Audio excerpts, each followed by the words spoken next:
بسم الله الرحمن الرحيم وأن هذا صراطي مستقيما فاتبعوه ولا تتبعوا السبل فتفرق بكم عن سبيله ذلكم وصاكم به لعلكم تتقون صدق الله مولانا العلي العظيم.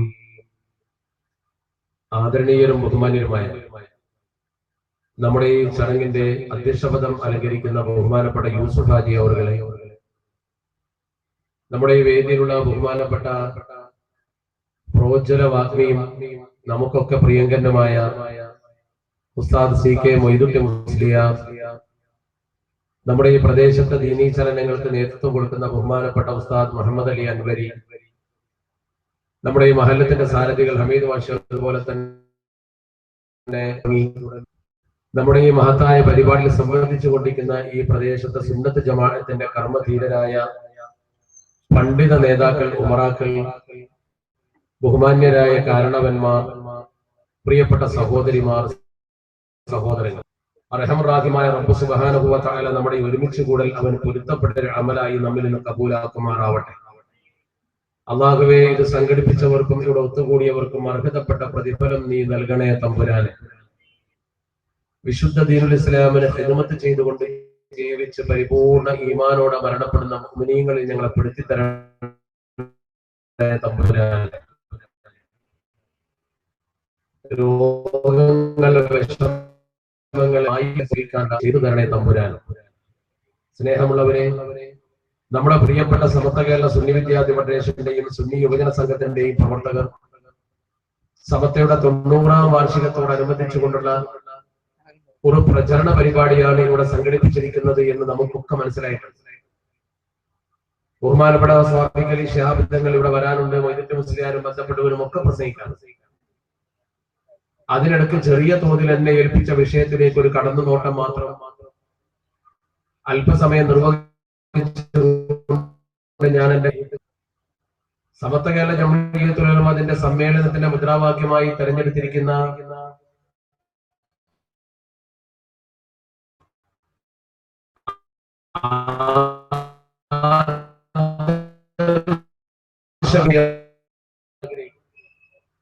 പടച്ചറപ്പിന്റെ അപാരമായ അനുഗ്രഹം കൊണ്ട് അൽഹംദുലില്ലാഹ് നമ്മുടെ ഈ കൊച്ചു കേരളത്തിലെ മുഅ്മിനീങ്ങളെ സംബന്ധിച്ചിടത്തോളം അവർക്ക് രാജ്യത്തിന്റെ മറ്റിതര മേഖലകളിൽ ഒന്നുമില്ലാത്ത വിധമുള്ള ഒരു പുരോഗതി എല്ലാ അർത്ഥത്തിലും അളവിലും നേടിയെടുക്കാൻ കഴിഞ്ഞിട്ടുണ്ട് എന്നത് എനിക്കും നിങ്ങൾക്കും ഒക്കെ അനുഭവിച്ചറിയുന്ന ഒരു സത്യമാണ്.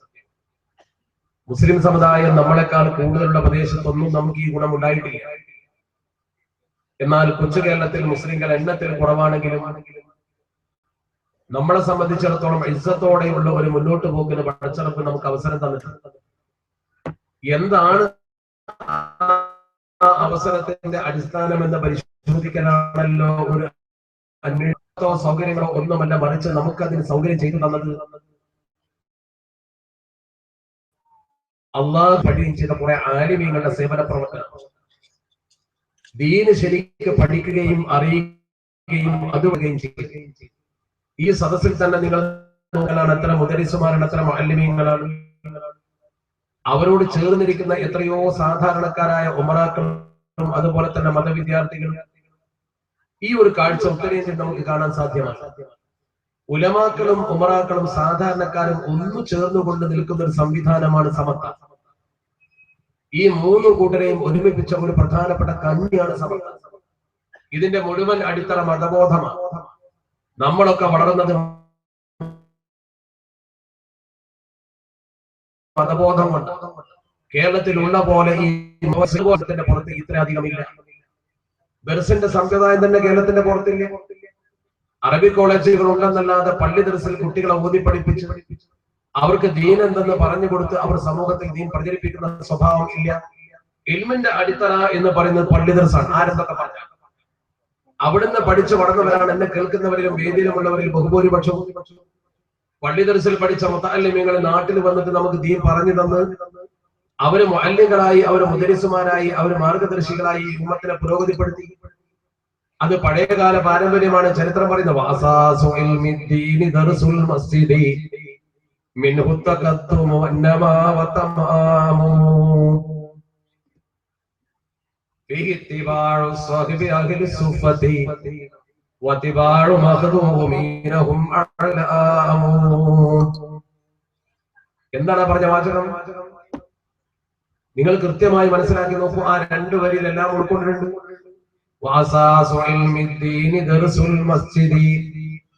അള്ളാഹുവിന്റെ പരിശുദ്ധ ദീനാകുന്ന ശർഈ ഉലൂമിന്റെ അടിത്തറ കടക്കുന്നത് പള്ളി ദർസിലാണ്. ദീനിന്റെ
നല്ല ദീനിബോധമുള്ള തലമുറയാണ് കേരളത്തിലുണ്ടായത്. ഈ ദീനിബോധത്തോടു കൂടി മുന്നോട്ട് പോയാൽ മതിയല്ലോ. അതിന്റെ ഇടയ്ക്ക് സമത്തക്ക് എന്തായിരുന്നു സ്ഥാനം? എന്തുകൊണ്ട് സമത്ത വന്നു? ഉമ്മമാരൊക്കെ ശരിക്കും മനസ്സിലാക്കണം. നമ്മുടെ സമുദായത്തിലും മഖ്ദൂമികൾ പഠിപ്പിച്ച ദീനനുസരിച്ച് കൊണ്ട് ഈ ഉമ്മത്ത് ശരിക്കും ഒരു അഭിപ്രായ വ്യത്യാസം അവർ മുമ്പിലുണ്ടായിരുന്നില്ല. രണ്ടാമത്തെ മഖ്ദൂം ഹിജ്റ 991 മരിച്ചു. 1921 കേരളത്തിൽ പിന്നെ ഈ പ്രശ്നം ഉടലെടുക്കുന്നത്. 300 ചില്ലാനം കൊല്ലം കേരളത്തിൽ മഖ്ദൂമികൾ 2 മരിച്ച ശേഷം ഒരു അഭിപ്രായ വ്യത്യാസം ഉണ്ടായിട്ടില്ല. 2 മഖ്ദൂമികൾ കേരളത്തിൽ ജീവിച്ച് ദീൻ പഠിപ്പിച്ച് മരിച്ചുപോയി. 3.25 നൂറ്റാണ്ട് 325-ലധികം കൊല്ലം ഈ കേരളത്തിലെ മുസ്ലിമീങ്ങൾ ആചാരത്തിലോ അനുഷ്ഠാനത്തിലോ ഒരു അഭിപ്രായ വ്യത്യാസമില്ലാതെ ജീവിച്ചു. അവര് മൗലിദ് ഓതി, അവര് ഖബർ സിയാറത്ത് ചെയ്തു. എത്രയോ തെളിവുകൾ നമ്മുടെ മുമ്പിലുണ്ട്. പൊന്നാനിയിലെ ഒരു പള്ളിക്ക് തന്നെ പേര് സിയാറത്ത് പള്ളി എന്നാണ്. എന്താ കാരണം? മഖ്ദൂം, വലിയ മഖ്ദൂം അവിടെ സിയാറത്ത് ചെയ്തിരുന്നു. അദ്ദേഹത്തിന്റെ ജേഷ്ഠ പിതൃവിന്റെ ഖബറാണത്. മഖ്ദൂം സ്ഥിരമായി സിയാറത്തിന് വന്ന പള്ളിക്ക് കൗമ് പേരിട്ടു സിയാറത്ത് പള്ളി. ആ മഖ്ദൂം ജീവിച്ച് പിന്നെ 3 നൂറ്റാണ്ടിലധികം കേരളത്തിൽ അഭിപ്രായ വ്യത്യാസമില്ലാതെ തുറന്ന പണിയാണിത്. പിന്നെ 921 നമ്മുടെ സമൂഹത്തിൽ അഭിപ്രായ വ്യത്യാസം വന്നത്. സമത്ത കേരള ജമിയത്തുൽ ഉലമ എന്തിനു വന്നു എന്ന ചോദ്യത്തിന് മറുപടിയാണ് ഞാൻ പറയുന്നത്. സമത്ത എന്ന് പറയുന്നത് കേവലം ഒരു ഗ്രൂപ്പല്ല. സമത്ത എന്ന് പറയുന്നത് കേവലം ഒരു പാർട്ടിയല്ല. സമത്ത എന്ന് പറയുന്ന പുതിയൊരു ആശയവുമായി നമ്മുടെ മുമ്പിൽ വന്ന ഒരു പ്രസ്ഥാനം. നമ്മൾ പണ്ട് കേട്ടതും പഠിച്ചതും എന്തോ അത് നിലനിർത്തുന്ന ഒരു സംഘടനയാണ് സമത്ത. അള്ളാഹുവിന്റെ പരിശുദ്ധ ദീനിന്റെ നേർരൂപമാണ് സമത്ത. അത് സംഘടനയല്ല എന്ന് ശംസുൽ ഉലമ ഖദ്ദസല്ലാഹു സിർറഹു അസീസ് പറയാറുണ്ട്. മഹാനവറുകൾ എപ്പോഴും പറയാറുണ്ടായിരുന്ന കാര്യം, ഈ കേരളത്തിലെ മുസ്ലിമീങ്ങൾക്ക് ദീൻ എന്തെന്ന് പഠിപ്പിച്ചു കൊടുത്ത പ്രസ്ഥാനം. എന്താണ് 921 ഇവിടെ വന്നിട്ട് നമ്മുടെ സമൂഹത്തോട് ചിലർ പറഞ്ഞത്? ഞാൻ ആരെയും ആക്ഷേപിക്കാൻ വേണ്ടിയോ അധിക്ഷേപിക്കാൻ വേണ്ടിയോ മോശമാക്കാൻ വേണ്ടിയോ അല്ല പറയുന്നത്. പക്ഷെ നമ്മളൊക്കെ ഒന്ന് മനസ്സിലാക്കി വെക്കണം എന്തിനാണ് അത് ഉണ്ടായത് എന്ന്. ആ കാലഘട്ടത്തിൽ നമ്മുടെ ഉമ്മത്തിന്റെ മുമ്പിൽ വന്നിട്ട് ജനങ്ങളെ ആകർഷിക്കുന്ന ചില പുതിയ മുദ്രാവാക്യങ്ങൾ അവർ കിട്ടുകൊണ്ടു. നമ്മുടെ കുട്ടികളെ സംബന്ധിച്ചിടത്തോളം പുതിയ മുദ്രാവാക്യങ്ങൾ അവരുടെ മുമ്പിലേക്ക് ഇടുമ്പോൾ മതത്തെ കുറിച്ച് ആഴത്തിൽ വിവരമില്ലാത്ത ചെറുപ്പക്കാർക്ക് ഒരു പ്രത്യേക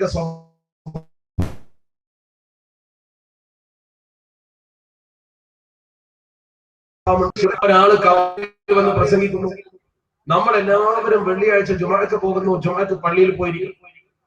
ഒരമണിക്കൂർ സമയം നമ്മൾ മിണ്ടാതെ സുന്ദരമായിട്ട് പള്ളിയിലിരിക്കുമ്പോ മലയാളത്തിലൊരു ഖുതുബ കേട്ടാൽ എന്തൊരു തരത്തിൽ നമുക്കത് മനസ്സിലാക്കാൻ പറ്റും. നിശബ്ദമായിരിക്കുന്ന അങ്ങനത്തെ ഒരു സദസ്സ് വേറെ എവിടെ ഉണ്ടാവൂല. പള്ളിയിൽ ആരും കയറിയത് ശബ്ദിക്കില്ല, എല്ലാവരും മൗനമായിരിക്കും. ബാങ്ക് വിളിച്ചിട്ട് ഖത്തീബ് മെമ്പറിൽ കയറി ഒരല്പം മലയാളത്തിലൊന്ന് പ്രസംഗിച്ചാൽ എന്തൊരു സൗകര്യമാണ്. ഒരു സാധാരണ മുസ്ലിം മെമ്പറിൽ കയറി ഒരു കിതാബ് നോക്കി ഇങ്ങനെ അറബിയിൽ വായിച്ചിട്ട് എന്ത് പ്രയോജനമാണ് നമുക്ക് കിട്ടാനുള്ളത്? ഈ ചോദ്യം ചോദിക്കുമ്പോൾ നമ്മുടെ ചെറുപ്പക്കാർ കരുതും അത് ശരിയാണല്ലോ. അല്ലെങ്കിൽ തന്നെ നമ്മുടെ ചെറുപ്പക്കാർക്ക് ഒരു പ്രത്യേക സ്വഭാവം, ആര് വന്ന് പ്രസംഗിച്ചാലും അത് പോയി കേൾക്കും, കേട്ടിട്ട് പിന്നെ പറയും അയാൾ പറഞ്ഞൊരു കാര്യമുണ്ട്. നമ്മളെ കൗമിൽ കുറച്ച് ആൾക്കാർക്ക് പെട്ടെന്ന് കാര്യം തിരിയും, അതാണ് വലിയ പാഠം. വളരെ പെട്ടെന്ന് കാര്യം തിരിയുന്ന കുറച്ച് ചെറുപ്പക്കാരുണ്ട്. ആ രീതിയിൽ നമ്മുടെ ചെറുപ്പക്കാരത് കേട്ട് മനസ്സിലാക്കുന്നത് ശരിയാണെന്ന് അവർക്ക് തോന്നും. അങ്ങനത്തെ ചില നല്ല മുദ്രാവാക്യങ്ങൾ സമൂഹത്തിന് മുമ്പിലേക്ക് കിട്ടും. സത്യത്തിൽ ഈ മലയാളത്തിലെ ഖുതുബ ഓതാൻ പാടില്ല എന്നത് സമത്വക്കാരെ വാശിയല്ലല്ലോ, സമത്വക്കാരല്ലല്ലോ അതിന് വാശി പിടിച്ചത്. ഖുതുബ എന്ന് പറയുന്നത് വെള്ളിയാഴ്ച ദിവസം മുഅ്മിനീങ്ങളുടെ ഒരു ആരാധനാ കർമ്മമാണ്. അള്ളാഹു പരിശുദ്ധ ഖുർആനിൽ ഖുതുബക്ക് വേണ്ടി ജനങ്ങളെ വിളിച്ചപ്പോ, ജുമുഅക്ക് വേണ്ടി വിളിച്ചപ്പോ പറഞ്ഞത് യാ അയ്യുഹല്ലദീന ആമനൂ ഇദാ നൂദിയ ലിസ്സലാത്തി മിൻ യൗമിൽ ജുമുഅ ഫസ്ഔ ഇലാ ദിക്രില്ലാഹ്. ഏ ജനങ്ങളെ, നിങ്ങൾ വെള്ളിയാഴ്ച നിങ്ങളുടെ പള്ളിയിലേക്ക് വിളിക്കപ്പെട്ടാൽ ഫസ്ഔ ഇലാ ദിക്രില്ലാഹി, പടച്ചറപ്പിന്റെ ദിക്റിലേക്ക് നിങ്ങൾ വേഗം വരിക. അള്ളാഹുവിന്റെ ദിക്റിലേക്ക് നിങ്ങൾ വേഗം വരണം.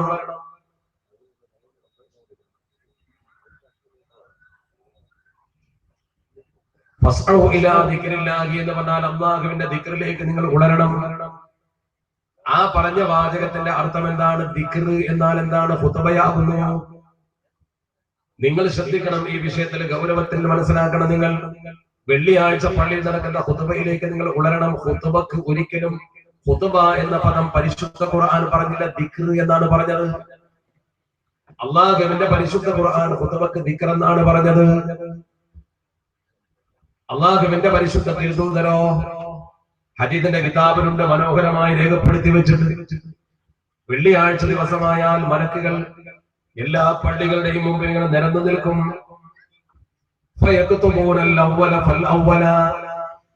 ആദ്യം പള്ളിയിലേക്ക് വരുന്നവരെ അവരിങ്ങനെ എഴുതി വെക്കും. ആദ്യം വന്നവരെ എഴുതി വെക്കും. നേരത്തെ വരുന്നവന്റെ കൂലി കൂടുതലുണ്ട്, അവനെ രേഖപ്പെടുത്തും.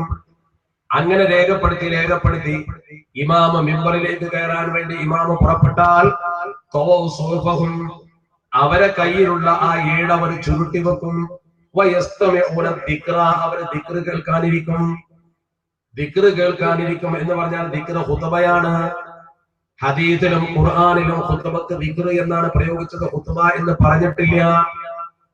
ദിക്ർ എന്ന പ്രയോഗത്തിൽ നിന്ന് മനസ്സിലാക്കണം, ദിക്ർ എന്നാൽ അഖിമിസ് സ്വലാത്ത ലിദിക്രി, എന്നെ ഓർക്കാൻ വേണ്ടി നിങ്ങൾ നിസ്കാരം നിലനിർത്തണം. 2 റക്അത്ത് നിസ്കരിക്കുന്ന ഈ ജുമുഅയുടെ അസ്ൽ ശരിക്കും 4 റക്അത്തുള്ള ദുഹറാണ്. 4 റക്അത്ത് നിസ്കരിക്കേണ്ട സ്ഥാനത്ത് 2 ഖുതുബയും 2 റക്അത്തും. അപ്പൊ ഈ 2 റക്അത്ത് നിസ്കാരം നമ്മൾ അറബിയിൽ ഫാത്തിഹ ഓതി ചെയ്യുന്നുവെങ്കിൽ 2 ഖുതുബയും അറബിയിൽ തന്നെ വേണം.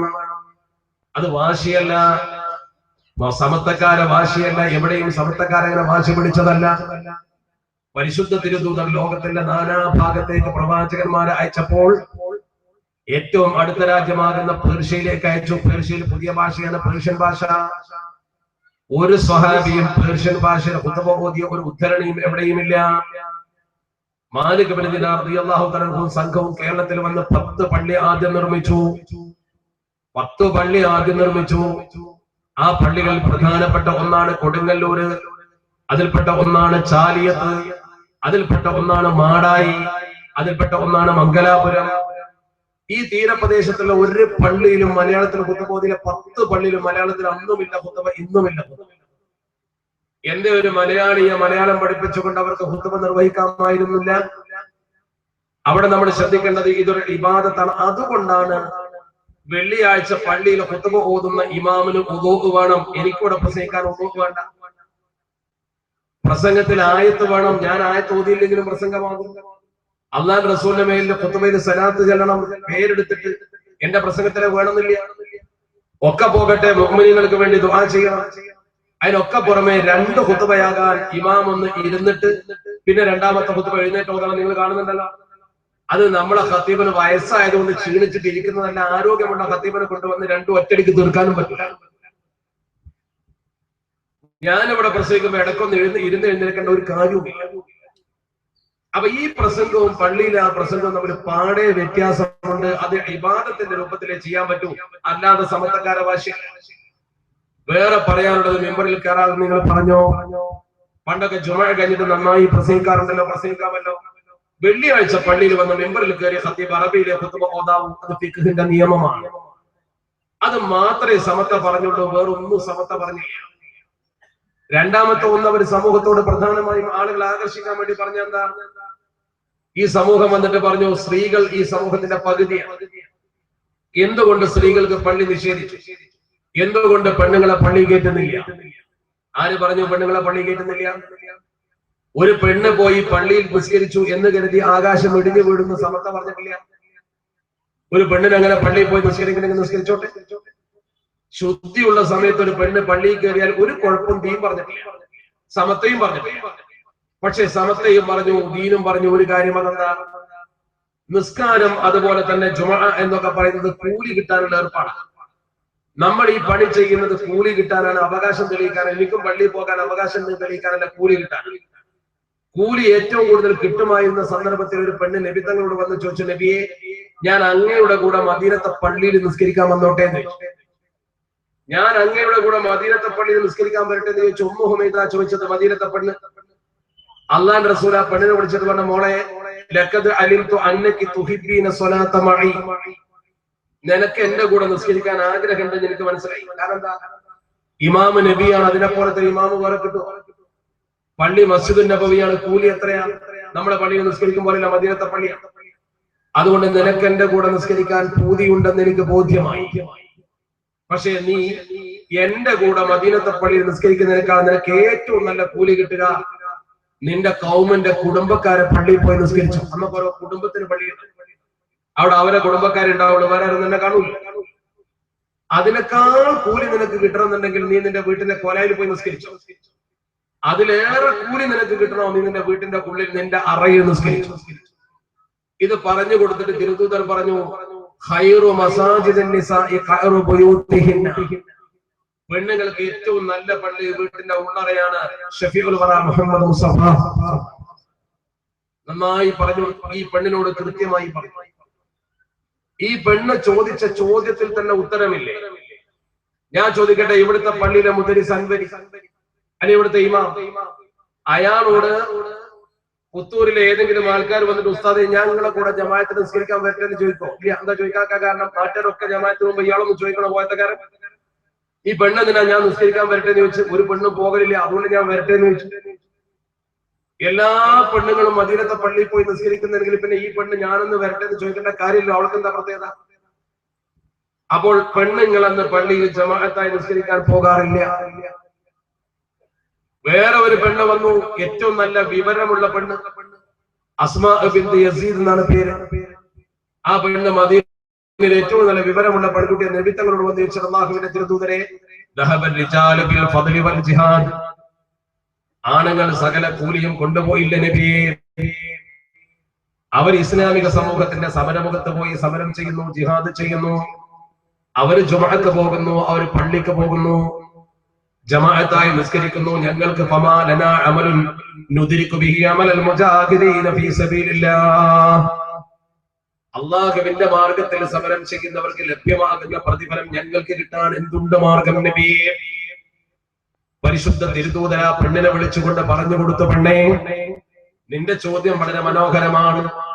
നീ കണ്ടുകിട്ടുന്ന പെണ്ണുങ്ങളോട് പറഞ്ഞേക്കണം, ഇന്ന ത്വാഅത അസ്സൗജി വഅതിറാഫൻ ബിഹഖിഹി യഅദിലു ദാലിക, ഭർത്താവിനെ സംരക്ഷിച്ചുകൊണ്ട് ഭർത്താവിന്റെ അവകാശങ്ങളും ബാധ്യതകളും പൂർണ്ണമായി നിറവേറ്റി നല്ല ഒരു കുടുംബിനിയായി നീ നിന്നാൽ ഈ ആണുങ്ങൾക്ക് യുദ്ധത്തിന് പോകുന്ന, ജുമഅക്ക് പോകുന്ന, ജമാഅത്തിന് പോകുന്ന മുഴുവൻ കൂലിയും നിനക്ക് തന്റെ വീട്ടിൽ അല്ലാഹു തരുമെന്ന് ശഫീഉന റസൂലുള്ളാഹി.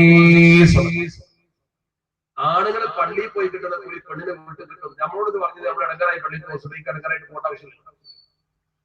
നമ്മൾ പള്ളിയിൽ പോയി നിസ്കരിക്കേണ്ട കാര്യമില്ലല്ലോ. ഒരു പെണ്ണിന് നമ്മൾ പള്ളിയിൽ നിസ്കരിക്കുന്ന പോലെ വീട്ടിൽ കിട്ടുന്നതാണ് പറയുന്നത്. ഇത് പറഞ്ഞിട്ട് പിന്നെ പരിശുദ്ധ തിരുത്തൂതർ പറഞ്ഞു, ഈ സമൂഹത്തിൽ സ്ത്രീകൾ സൂക്ഷിച്ച് ജീവിക്കണം, ശ്രദ്ധിക്കണം എന്നൊക്കെ എന്തിനാ? പെണ്ണുങ്ങൾ അടങ്ങി ഒതുങ്ങി കർണഫി ബുയൂത്തിക്കുന്നാന്ന് ഖുർആൻ പറഞ്ഞോണ്ടാണ്. അപ്പോഴേക്കും ഈ കൂട്ടര് വന്നിട്ട് സമൂഹത്തോട് പറഞ്ഞു, അള്ളാഹു റസൂൽ പറഞ്ഞിട്ടുണ്ട്, ലാ തംനഉ ഇമാ അല്ലാഹി മസാജിദ് അല്ലാഹ്. ഒരു പെണ്ണിനും പള്ളി തടയാൻ പാടില്ല എന്ന് പറഞ്ഞിട്ടുണ്ട്. പെണ്ണിന് പള്ളി തടയാൻ പാടില്ല എന്ന് പറഞ്ഞിട്ടുള്ളൂ. പെണ്ണുങ്ങൾ ജമാഅത്തിനും പള്ളി പോണെന്ന് പറഞ്ഞിട്ടില്ല. തടയാൻ പാടില്ല എന്ന് പറയുന്ന അർത്ഥം എന്താ? ഇമാം ഷാഫി തങ്ങൾ അതിനെ വ്യാഖ്യാനിച്ചത് വളരെ മനോഹരമായിട്ടാണ്. ഒരു ഹദീസ് എവിടെ പറഞ്ഞു, എപ്പോൾ പറഞ്ഞു, എന്തിനു പറഞ്ഞു, ഈ തത്വം മനസ്സിലാക്കാതെ ഹദീസിന് അർത്ഥം വെച്ചാൽ അപകടം. അള്ളാഹുവിന്റെ അടിമ സ്ത്രീകൾക്ക് പള്ളി തടയരുതെന്നത് ഹദീസ് തന്നെ തർക്കമില്ല. എപ്പോഴാ പറഞ്ഞത്? ഇമാം ഷാഫി തങ്ങൾ എഴുതി, ഹജ്ജിന് ഇഹ്റാം കെട്ടിയൊരു പെണ്ണ് വന്നു, ഉംറക്ക് ഇഹ്റാം കെട്ടിയൊരു പെണ്ണ് വന്നു, ഫരീദത്തുൽ ഹജ്ജാണ് ഫർള. ആ പെണ്ണിന് തൊവാഫ് ചെയ്യണമെങ്കിൽ പള്ളി കിടക്കണം മസ്ജിദുൽ ഹറാമിൽ. അതുകൊണ്ട് പെണ്ണുങ്ങളെ മസ്ജിദുൽ ഹറാമിൽ കിടക്കുമ്പോൾ തടയാൻ പാടില്ല, അവൾ ഉംറക്കോ ഹജ്ജിനോ വന്നതാകും. അതാണ് അതിന്റെ ഉദ്ദേശമെന്ന് ഇമാം ഷാഫി തങ്ങൾ ആ പള്ളിക്ക് പ്രത്യേകമായി പറഞ്ഞതാണത്. ഈ പള്ളിയിൽ പെണ്ണുങ്ങളെ നിങ്ങൾ തടയണ്ട. ദുന്യാവിലെ സകല പള്ളിയിലും പെണ്ണുങ്ങൾക്ക് കയറാനുള്ള അനുമതിയല്ലത്. തെറ്റിദ്ധരിക്കണ്ട. അള്ളാന്റെ തിരുത്തൂതർ പറഞ്ഞ വാക്ക. റസൂലുള്ളാഹിന്റെ ഹദീസ് എപ്പോൾ എവിടെ എങ്ങനെ പറഞ്ഞു എന്ന് വ്യാഖ്യാനിക്കണം. വേറൊരു ഹദീസ് നോക്കൂ, ഒരു ഉദാഹരണം ഞാൻ പറഞ്ഞുതരാം.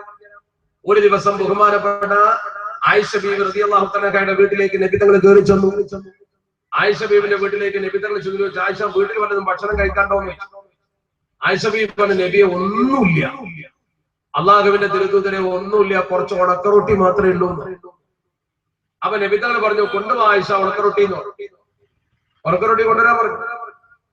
പരിശുദ്ധ പ്രവാചകർ ഉണക്കറൊട്ടി കൊണ്ടുവന്നപ്പോ ചോദിച്ചു, ആയിഷ കറി വല്ലതുണ്ടോന്ന് ചോദിച്ചു. ആയിഷ ബി വളരെ വിഷമത്തോട് പറഞ്ഞു, അയ്യോ കറിയൊന്നുമില്ല നബിയെ. പിന്നെന്താ ഉള്ളത്? കുറച്ച് സുർക്കുണ്ട്.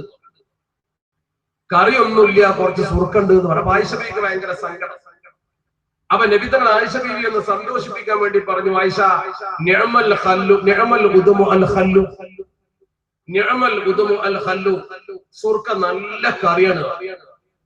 റസൂൽ പറഞ്ഞു തന്നെയാണ് സുർക്ക നല്ല ഹദീസാണ്. നിഅമൽ ഉദുമു അൽ ഖല്ലു, സുർക്ക നല്ല കറിയാണ്. ഞാൻ ചോദിക്കട്ടെ, ഈ ഹദീസ് നിങ്ങൾ മുറുക്കി പിടിച്ചിട്ട് ഒരാഴ്ച സുർക്ക തന്നെയാണ് കൂട്ടി വെക്കി റസൂൽ പറഞ്ഞാലേ ഡോക്ടർക്ക് പോരാൻ പോകില്ല. റസൂൽ പറഞ്ഞൊക്കെ തന്നെ. പക്ഷെ റസൂൽ ഇത് പറഞ്ഞത് നാട്ടുകാരോട് സുർക്ക കൂട്ടാൻ പറഞ്ഞതല്ല, ആയിഷ ബീവിനെ സൂപ്പിടാൻ പറഞ്ഞതാണ്. ആയിഷ ബീവിക്ക് ഒരു വിഷമുണ്ടെന്ന് മനസ്സിലാക്കിയപ്പോ സുർക്ക നല്ല കരയുള്ള ആയിഷ എന്ന് പറഞ്ഞത് അത്രയേ ഉള്ളൂ.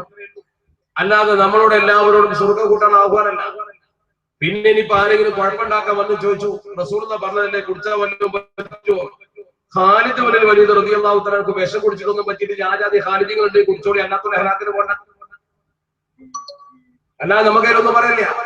അള്ളാഹുവിന്റെ പരിശുദ്ധ തിരുത്തൂതർ ഷഫീഖുൽ വറ മുഹമ്മദ് മുസ്തഫ സ്വല്ലല്ലാഹു അലൈഹി വസല്ലം തങ്ങൾ എന്തെങ്കിലും ഒരു വിഷയം പറഞ്ഞാൽ അതിന് അർത്ഥം. ചുരുക്കത്തിൽ ഈ രീതിയിൽ നമ്മുടെ സമൂഹത്തിൽ ഒരു പ്രചരണം നടന്നു. അത് ചിലർ ഏറ്റുപിടിച്ചു. എന്ന പോലെ മക്കബറിൽ പോയി സിയാറത്ത് ചെയ്താൽ എന്തിനാ പടച്ച റബ്ബിനോട് ചോദിച്ചാൽ പോരെ, വേറെ ആളോട് ചോദിക്കാൻ നിൽക്കാം. നേരിട്ട് പടച്ച റബ്ബിനോടൊക്കെ പറഞ്ഞാൽ പോരെ. ലോകത്തിന്റെ തുടക്കത്തിൽ ആദം നബി അലൈഹി സ്വലാത്തു വസ്സലാം ഈ ഭൂമിയിലേക്ക് വരുന്നതിന് മുമ്പ് സ്വർഗത്തിൽ നിന്നൊരു പഴം കഴിച്ചപ്പോ ആദം നബി തങ്ങൾ പറഞ്ഞ എന്താ? പടച്ച റബ്ബിനോട് ആദം നബി തങ്ങൾ പറഞ്ഞു, അസ്അലുക ബിഹഖി മുഹമ്മദിൻ അൻ തഗ്ഫിറ ലീ. അല്ലാഹുവേ, മുഹമ്മദ് നബി തങ്ങളുടെ ഹക്ക് കൊണ്ട് നീ എനിക്ക് പൊറുക്കണേ. എന്തുകൊണ്ട് ആദം നബി തങ്ങൾക്ക് നേരിട്ട് പടച്ച റബ്ബേ പൊറുക്കണേ എന്ന് പറഞ്ഞുകൂടാ? മുഹമ്മദ് നബിയുടെ ഹക്ക് കൊണ്ട് പൊറുക്കണേ എന്നല്ല പറഞ്ഞത്. എന്തിനാണ് ആദം നബി തങ്ങൾ അങ്ങനെ പറഞ്ഞത്?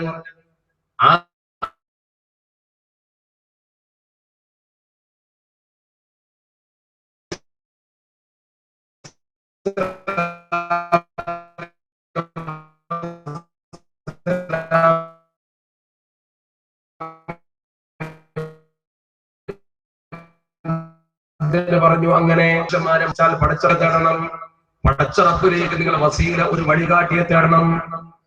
ഇത് പറഞ്ഞാൽ എന്തുകൊണ്ട് നമുക്ക് മഹാന്മാരെ മുന്നിൽ വെച്ചുകൊണ്ട് പറഞ്ഞുകൂടാ? മഹാന്മാരെ വിളിച്ചുകൊണ്ട് നമുക്ക് പടച്ചറപ്പിനോട് സഹായം ചോദിച്ചുകൂടാ? ഈ ചെയ്ത തെറ്റാണെങ്കിൽ വലിയ വലിയ മഹത്തുക്കൾ ഈ തെറ്റ് ചെയ്തിട്ടുണ്ടല്ലോ. ഇമാം അബൂ ഹനീഫ റഹ്മത്തുള്ളാഹി അലൈഹി തങ്ങൾ പരിശുദ്ധ റൗദയുടെ മുമ്പിൽ വന്നിട്ട് റസൂലുള്ളാഹിന്റെ റൗദ ശരീഫിനെ മുമ്പിൽ വെച്ചുകൊണ്ട് പറഞ്ഞ വാക്കെന്താ? യാ സയ്യിദത്തകലൈനി യാ കൻസൽ വറ ജുദ്ലി ബിജുദിക അർദിനി ബിറിളാക അന ത്വാമിഉം ബിൽ ജൂദി മിൻക വലം യകുൻ لأبي حنيفة في الأنام سواك നബിയെ ഈ അബൂ ഹനീഫക്ക് ഭൂമിയിൽ ശുപാർശ ചെയ്യാൻ നിങ്ങളല്ലാതെ ആരുമില്ല നബിയെ. അള്ളാഹുവോട് നേരിട്ട് പറഞ്ഞാൽ പോലെ നബി തങ്ങളോട് പറയണോ? ഇങ്ങനെ പറഞ്ഞതുകൊണ്ട് ഇമാം അബൂ ഹനീഫ തങ്ങൾ ദീനിന്ന് പുറത്തു പോയോ? ഒന്ന് ചിന്തിക്ക് നിങ്ങൾ മഹാന്മാരെ മുൻനിർത്തി പ്രാർത്ഥിച്ചാൽ എന്താ കുഴപ്പം? നമ്മളെ മനസ്സിൽ പടച്ചിറപ്പ് ഒന്നേ ഉള്ളൂ, അള്ളാഹ് കൊടുത്ത കഴിവ് കൊണ്ട് മമ്പുറത്തെ തങ്ങളെ കാക്കണേ എന്ന് പറഞ്ഞാൽ മമ്പുറത്തെ തങ്ങൾക്ക് പടച്ചിറപ്പ് കൊടുത്ത കഴിവ് കൊണ്ട് കാക്കുമെന്നാണ് അതിന്റെ അർത്ഥം. അങ്ങനെ ഒരു പ്രവർത്തനം നമ്മൾ ചെയ്യുന്നത് കൊണ്ട് ദീനിൽ ഒരിക്കലും തെറ്റല്ലെന്ന് സമത്ത പറഞ്ഞു. അപ്പൊ ഈ സമൂഹത്തെ മുഴുവൻ ഒരു മൗലിദ് ഓതിയതിന്റെ പേരിൽ ഇസ്ലാം എന്ന് പുറത്താക്കി. നമ്മൾ മൗലിദ് ഓതിയാൽ പരിശുദ്ധ റബീഉൽ അവ്വലിൽ മൗലിദ് ഓതിയാൽ ഇസ്ലാമിൽ നിന്ന് പുറത്ത് മുശ്രിക്ക് എന്ന മുദ്ര കുത്തി മുസ്ലിം ഉമ്മത്തിലെ ബഹുഭൂരിപക്ഷത്തെയും പുറത്താക്കിയപ്പോൾ അത് ശരിയല്ല എന്ന് സമൂഹത്തിന് ബോധ്യപ്പെടുത്തി കൊടുക്കാൻ മാത്രമാണ് സമത്ത വന്നത്. ജനസമൂഹത്തോട് സമത്ത പറഞ്ഞു, ആ പറയുന്നതല്ല ദീൻ. മഹാന്മാരെ ആദരിക്കണം, അവരെ അംഗീകരിക്കണം, അവർക്കൊപ്പം നിൽക്കണം. യാ അയ്യുഹല്ലദീന ആമനുത്തഖുല്ലാഹ വകൂനൂ മഅസ്സാദിഖീൻ. ഏ ജനങ്ങളെ, നിങ്ങൾ അല്ലാഹുവിൽ വിശ്വാസം അർപ്പിച്ചുകൊണ്ട് പടച്ചറപ്പിന്റെ നല്ലവരായ ദാസന്മാരെ കൂടെ നിൽക്കുകയും പടച്ചറപ്പിന് തഖ്വ ചെയ്തുകൊണ്ട് കൂനൂ മഅസ്സാദിഖീൻ, നിങ്ങൾ സ്വാദിഖീങ്ങളെ കൂടെ നിൽക്കണേ എന്ന് പടച്ചറപ്പിന്റെ പരിശുദ്ധ ഖുർആൻ നല്ല മനുഷ്യന്മാരെ കൂടെ നിൽക്കണം എന്നാണ് പറഞ്ഞത്. ഇപ്പൊ നമ്മുടെ മജ്‌ലിസുന്നൂർ നടത്തില്ലോ, ജാമ്യയിലൊക്കെ മജ്‌ലിസുന്നൂർ ഉണ്ടായി, എല്ലാ സ്ഥലത്തും മജ്‌ലിസുന്നൂർ. പണ്ട് മുമ്പേ നമ്മൾ ഓതുന്ന ഈ മജ്‌ലിസുന്നൂർ നമ്മൾ ചെല്ലുമ്പോൾ നമ്മൾ ആരെ വിളിക്കണേ? ബദരീങ്ങളെ വിളിക്കണേ. എന്താ ബദരീങ്ങളെ വിളിക്കാൻ കാരണം? ബദരീങ്ങൾ എന്ന ദീനിന് വേണ്ടി ആദ്യം പടവെട്ടി മരിച്ച മഹത്തുക്കളാണ്. അവരെ പേര് വിളിച്ചിട്ട് പിന്നെ പടച്ചവനോട് ദ്വാരുന്ന ബദരീങ്ങളെ പേര് വിളിച്ചിട്ട് പടച്ചറപ്പിനോട് ദ്വാരുന്നാൽ പടച്ചറപ്പ് സ്വീകരിക്കും. മോയിൻകുട്ടി വൈദ്യര് ബദറുൽ കുബറന്റെ ആമുഖത്തിൽ എഴുതിയിട്ടുണ്ടല്ലോ. ബദർ പടപ്പാട്ട് മോയിൻകുട്ടി വൈദ്യർ ഇങ്ങനെ ഉണ്ടാക്കിയപ്പോ അദ്ദേഹം എഴുതിയിട്ട് പറഞ്ഞിട്ടുണ്ട്, ഖാലിസായ കരുത്ത് കൊണ്ട് വിളിത്തുമൻ ബദരീങ്ങള ഹദിറുണ്ടെവിടത്തിലും തന്മുറാദ് പോൽ ക്ഷണം ഹസില. ഒരാള് ഖാലിസായ കരുത്ത് കൊണ്ട് സ്ഥലത്തിരുന്നുകൊണ്ട് ബദരീങ്ങളെ ഇഖ്ലാസോടെ വിളിച്ചാൽ ആ മനുഷ്യന്റെ ഉദ്ദേശം എന്താണെങ്കിലും ശരി, അള്ളാഹു അവന്റെ ഉദ്ദേശം പോലെ മനസ്സിന്റെ നന്മ പോലെ അത് പൂർത്തിയാക്കി കൊടുക്കും. ഉള്ളുറപ്പിലൊരുത്തൻ കോനിൽ തേടുകിൽ വിരുത്തമേത് പോഷത്തിലാകിലും കിട്ടും ഉത്തരം അജിലായി. നിങ്ങൾ എവിടെ ഇരുന്ന് വിളിച്ചാലും ശരി ബദരീങ്ങളെ എന്ന് പറഞ്ഞാൽ ഗുണം കാണുന്ന, പക്ഷെ ഉള്ളുറപ്പ് വേണം, മനസ്സിലൊരു ഉറപ്പ് വേണം. പടച്ചറപ്പിന് വിശ്വാസം അർപ്പിച്ചുകൊണ്ട് നിങ്ങൾ ചെയ്യുന്ന ഈ പണിക്ക് കൂലി കിട്ടുന്ന പറഞ്ഞത്. അതുകൊണ്ട് ദീനിന്ന് പുറത്തു പോയി നമുക്ക് വിശ്വസിക്കാൻ പറ്റും. പണ്ടേ കാരണന്മാർ ചെയ്യുന്ന പണിയല്ലേ, പഴയ കാലത്തെ കാരണവന്മാർ ചെയ്യുന്ന പണിയില്ലേ, കൊല്ലങ്ങൾക്ക് മുമ്പുണ്ടാക്കിയ ബൈത്തല്ലേ അത്. ആ രീതിയിൽ നമ്മുടെ സമൂഹത്തിൽ മഹദൂമ തങ്ങൾ മൗലിദ് ഉണ്ടാക്കി. നമ്മൾ പടച്ച റബ്ബിനോട് ഈ മൗലിദ് ഓതിയിട്ട് റബ്ബിനോട് തീർക്കും, പടച്ചവനെ ഞങ്ങൾ മൗലിദ് ഓതിയിട്ടുണ്ട്, അള്ളാഹുവിന്റെ റസൂലിന്റെ ഹക്ക് കൊണ്ട് പടച്ചവനെ ഞങ്ങളെ കാക്കണേ അല്ലാ. എന്താണ് അതിന് കുഴപ്പം? എവിടെയാണ് അതിന് പാളിച്ച? ഇത് സമത്വ കേരള ജംഇയ്യത്തുൽ ഉലമ സമൂഹത്തോട് പറഞ്ഞപ്പോൾ ജനങ്ങൾ സമത്വക്കൊപ്പം നിന്നു. ഈ വാദത്തിന് എതിരെ പറയുന്നത് ശരിയല്ല എന്ന് സമത്വ ശരിക്ക് ബോധ്യപ്പെടുത്തി കൊടുത്തു. അങ്ങനെ ജനങ്ങൾ ബഹുഭൂരിപക്ഷവും സമത്വക്കൊപ്പം അണിചേർന്നു. അപ്പൊ സമത്വം ഒരു വലിയ പ്രസ്ഥാനമായി മാറി. ദീനിൽ ഒരു പുതിയ കടത്തിക്കൂട്ടലുകളും സമത്വം ചെയ്തിട്ടില്ല. നബിത്തങ്ങൾ എന്താണോ സ്വഹാബത്തിന് പറഞ്ഞു കൊടുത്തത് മാത്രമേ നമ്മുടെ കയ്യിലുള്ളൂ. അതല്ലാത്ത ഒന്നും നമ്മൾ ഏറ്റുപിടിച്ചിട്ടില്ല. നമ്മളെ നയിച്ച മഹത്തുക്കളുടെ വിശുദ്ധിയും ഈ ആദർശത്തിന്റെ സത്യസന്ധതയും 90 വർഷക്കാലത്തെ വിശുദ്ധി, നമ്മൾ കൊണ്ടു നടന്ന ആദർശം വിശുദ്ധമാണ്. ഒരു തിരുത്തും സമത്വം ഇന്ന് വരെ നടത്തേണ്ടി വന്നിട്ടില്ലല്ലോ, പറഞ്ഞ വാക്ക് പിൻവലിക്കേണ്ടി വന്നിട്ടില്ലല്ലോ. സമത്വ കേരള ജംഇയ്യത്തുൽ ഉലമയുടെ ചരിത്രത്തിൽ സമത്വ പറഞ്ഞതൊന്നും പിൻവലിച്ചിട്ടില്ല. ചിലര് പറഞ്ഞു സമത്വ ഇംഗ്ലീഷിൽ എതിർത്തിരുന്നു, തെറ്റാണത്. ശംസുൽ ഉലമ നന്നായി ഇംഗ്ലീഷ് കൈകാര്യം ചെയ്യുമായിരുന്നു. വരക്കൽ മുല്ലക്കോയ തങ്ങളാണ് സർ വില്യം ലോഗന് മലബാർ മാനുവൽ എന്ന ഇംഗ്ലീഷ് പുസ്തകം തയ്യാറാക്കാൻ മലബാറിന്റെ ചരിത്രം തുഹ്ഫത്തുൽ മുജാഹിദീൻ നോക്കി ഇംഗ്ലീഷിൽ പറഞ്ഞു കൊടുത്തത്. സമത്വ കേരള ജംഇയ്യത്തുൽ ഉലമയുടെ കുട്ടികൾ ഇന്ന് വളർന്ന് എവിടെ എത്തി? നിങ്ങൾ അടുത്ത കാലത്ത് കേട്ടില്ല, ഓക്സ്ഫോർഡ് ഡിക്ഷണറി വരെ തിരുത്തുന്ന കുട്ടി നമ്മുടെ കൂട്ടത്തിലുണ്ടായി. ചിന്തിക്കണം നിങ്ങൾ, ഓക്സ്ഫോർഡ് ഡിക്ഷണറിയിൽ തെറ്റ് കണ്ടിട്ട് അതിന്റെ നെറ്റിലെ ഭാഗം നോക്കിയിട്ട് 6 തെറ്റുകൾ കണ്ടുപിടിച്ചുകൊണ്ട് ഓക്സ്ഫോർഡിലേക്ക് ഒരു ഹുദവി മെസ്സേജ് അയച്ചു. ദാറുൽ പഠിച്ച കുട്ടിക്ക് തിരിച്ചു ഓക്സ്ഫോർഡിൽ നിന്ന് അഭിനന്ദനം വന്നു. ചിന്തിക്കണം നിങ്ങൾ, ലോക ഇംഗ്ലീഷിന്റെ അപ്പോസ്തലന്മാരെ തിരുത്താൻ നമ്മൾ വളർന്നു. ആരാ സമത്വ ഇംഗ്ലീഷ് പഠിക്കാൻ പാടില്ല എന്ന് പറഞ്ഞു വന്നു? പെൺകുട്ടികളെ പഠിപ്പിക്കാൻ പാടില്ല എന്ന് പറഞ്ഞു പ്രചരിപ്പിച്ചു. തെറ്റല്ലേ? സമത്വയുടെ 2ാമത്തെ മദ്രസയാണ് മദ്രസത്തുൽ ബനാത്ത്. സമത്വ അംഗീകാരം കൊടുത്ത മദ്രസയിൽ ഒന്നാമത്തേത് വാളക്കുളം, രണ്ടാമത്തേത് മദ്രസത്തുൽ ബനാത്ത് പറവണ്ണ, പെൺകുട്ടികൾക്ക് മാത്രം മദ്രസ. വഫിയ കോഴ്സിന് സീറ്റ് കൊടുക്കാനില്ല. ഫാത്തിമ അഫ്ര കോളേജിൽ അഡ്മിഷൻ കിട്ടുന്നില്ല. അബ്ദുൽമാ കോഴ്സ് എത്രയാണ് നടത്തിക്കൊണ്ടിരിക്കുന്നത്? ദാറുൽജാത്ത് അടക്കമുള്ള തൊട്ടടുത്തുള്ള സ്ഥാപനത്തിലൊക്കെ. പെൺകുട്ടികളെ പഠിപ്പിക്കരുതെന്ന് സമത്വം ഒരിക്കലും പറഞ്ഞിട്ടില്ല, പഠിപ്പിക്കാതിരുന്നിട്ടുമില്ല. ഈ സമത്വ കേരള ജമിയത്തിന് ഇവിടെ 90 വർഷത്തെ വിശുദ്ധി നോക്കൂ. ഒന്ന്, ഇത് ഉയർത്തിപ്പിടിച്ച സന്ദേശത്തിന്റെ വിശുദ്ധി. രണ്ടോ, ഇത് കൊണ്ടു നടന്ന മഹാന്മാരെ വിശുദ്ധി. ആരായത് കൊണ്ടു നടന്നത്? നമ്മളൊക്കെ കാണുമ്പോൾ ഇതിന്റെ തലപ്പത്തുണ്ടായിരുന്ന ഒരുവൻ ബഹുമാനപ്പെട്ട റഈസുൽ മുഹഖഖീൻ കണ്ണിയത്താബ് ഹുസൈൻ നബറല്ലാഹു മർകദ, രണ്ടാമത്തെ ആള് ബഹുമാനപ്പെട്ട ശംസുൽ നബറല്ലാഹു മർകദ. ആ രണ്ടുപേരുടെയും അക്ജാഗ് ബർക്കത്ത് കൊണ്ട് പടച്ച റബ്ബ് നമ്മളെ കാത്തുരക്ഷിക്കുമാറാവട്ടെ. ആ മഹത്തുക്കൾ നിങ്ങളുടെ ജീവിതത്തിൽ ചെയ്ത പ്രവർത്തനത്തെ കുറിച്ച് ഒന്ന് പഠിച്ചു നോക്കൂ. നിങ്ങൾ റഈസുൽ മുഹഖഖീൻ കണ്ണിയത്ത് ഉസ്താദിന്റെ ജീവിത വിശുദ്ധിയെ കുറിച്ച് ഒന്ന് പഠിച്ചത്. ഒരു ചെറിയ ഉദാഹരണം ഞാൻ പറയാം, നിങ്ങൾ അത്ഭുതപ്പെട്ടു പോകും. നിങ്ങൾ നാളെ വേണമെങ്കിൽ പോയി ചോദിച്ചോ, ഇവിടെ നിങ്ങളുടെ ബസ് കയറിയാൽ പുളിക്കലിൽ നിന്ന് അല്പം ഉള്ളോട്ട് പോയാൽ ചെറുമുറ്റം എന്ന് പറയുന്ന സ്ഥലം മാടക്കാടിന്റെയും പുളിക്കലിന്റെയും അടുത്ത് ചെറുമുറ്റത്ത് ഒരു വേനൽക്കാലത്ത് മഴ കിട്ടാതെ വെള്ളമില്ലാതെ ജനങ്ങളൊക്കെ വിഷമിച്ച് ബുദ്ധിമുട്ടിന് തുള്ളി വെള്ളം കിട്ടാൻ, കിണറുകളിൽ വെള്ളം വറ്റി ജനങ്ങൾക്ക് കുടിവെള്ളമില്ല, പ്രയാസമായി, നിവൃത്തിയില്ലാതെ പടച്ചറപ്പിലേക്ക് കൈ പൊക്കാൻ തീരുമാനിച്ചു. അങ്ങനെ ബഹുമാനപ്പെട്ട റഈസുൽ മുഹഖഖീൻ കണ്ണിയത്ത് ഉസ്താദിനെ കൊണ്ടുവന്ന് കണ്ണിയത്ത് ഉസ്താദിനെ ചെറുമുറ്റത്ത് കൊണ്ടുവന്നുകൊണ്ട് ദുആ ചെയ്യാൻ പോവാ. മഹാനവറുകൾ വന്ന് ദുആ ചെയ്തു. യാ വദൂദ് യാ വദൂദ് യാ വദൂദ്. മഹാനായ റഈസുൽ മുഹഖഖീന്റെ ആത്മാർത്ഥമായ ദുആ. പടച്ച റബ്ബിനോട് കൈയുയർത്തിക്കൊണ്ട് ബഹുമാനപ്പെട്ടവർ കരഞ്ഞുകൊണ്ട് ദുആ ചെയ്യുകയാണ്. നമ്മുടെ പ്രിയങ്കനായ ബഹുമാനപ്പെട്ട സാബിഖ് അലി ശിഹാബ് തങ്ങൾ നമ്മുടെ വേദിയിലേക്ക് വരുന്നുണ്ട്. അള്ളാഹു ദീർഘായുസ്സും ആഫിയത്തും കൊടുക്കുമാറാവട്ടെ, അള്ളാഹു അനുഗ്രഹിക്കുമാറാവട്ടെ. നമ്മുടെ പ്രസ്ഥാനത്തിന്റെ കരുത്തായി വളർന്നു വരുന്ന മഹാൻ നമുക്ക് നേതൃത്വം കൊടുക്കുന്നു. അള്ളാഹു ദീർഘായുസ്സ് കൊടുക്കുമാറാവട്ടെ. നോക്കാം തങ്ങളുടെ ഉദ്ഘാടന പ്രസംഗം കൊണ്ട് ഞാൻ അധികം ദീർഘിപ്പിക്കുന്നില്ല.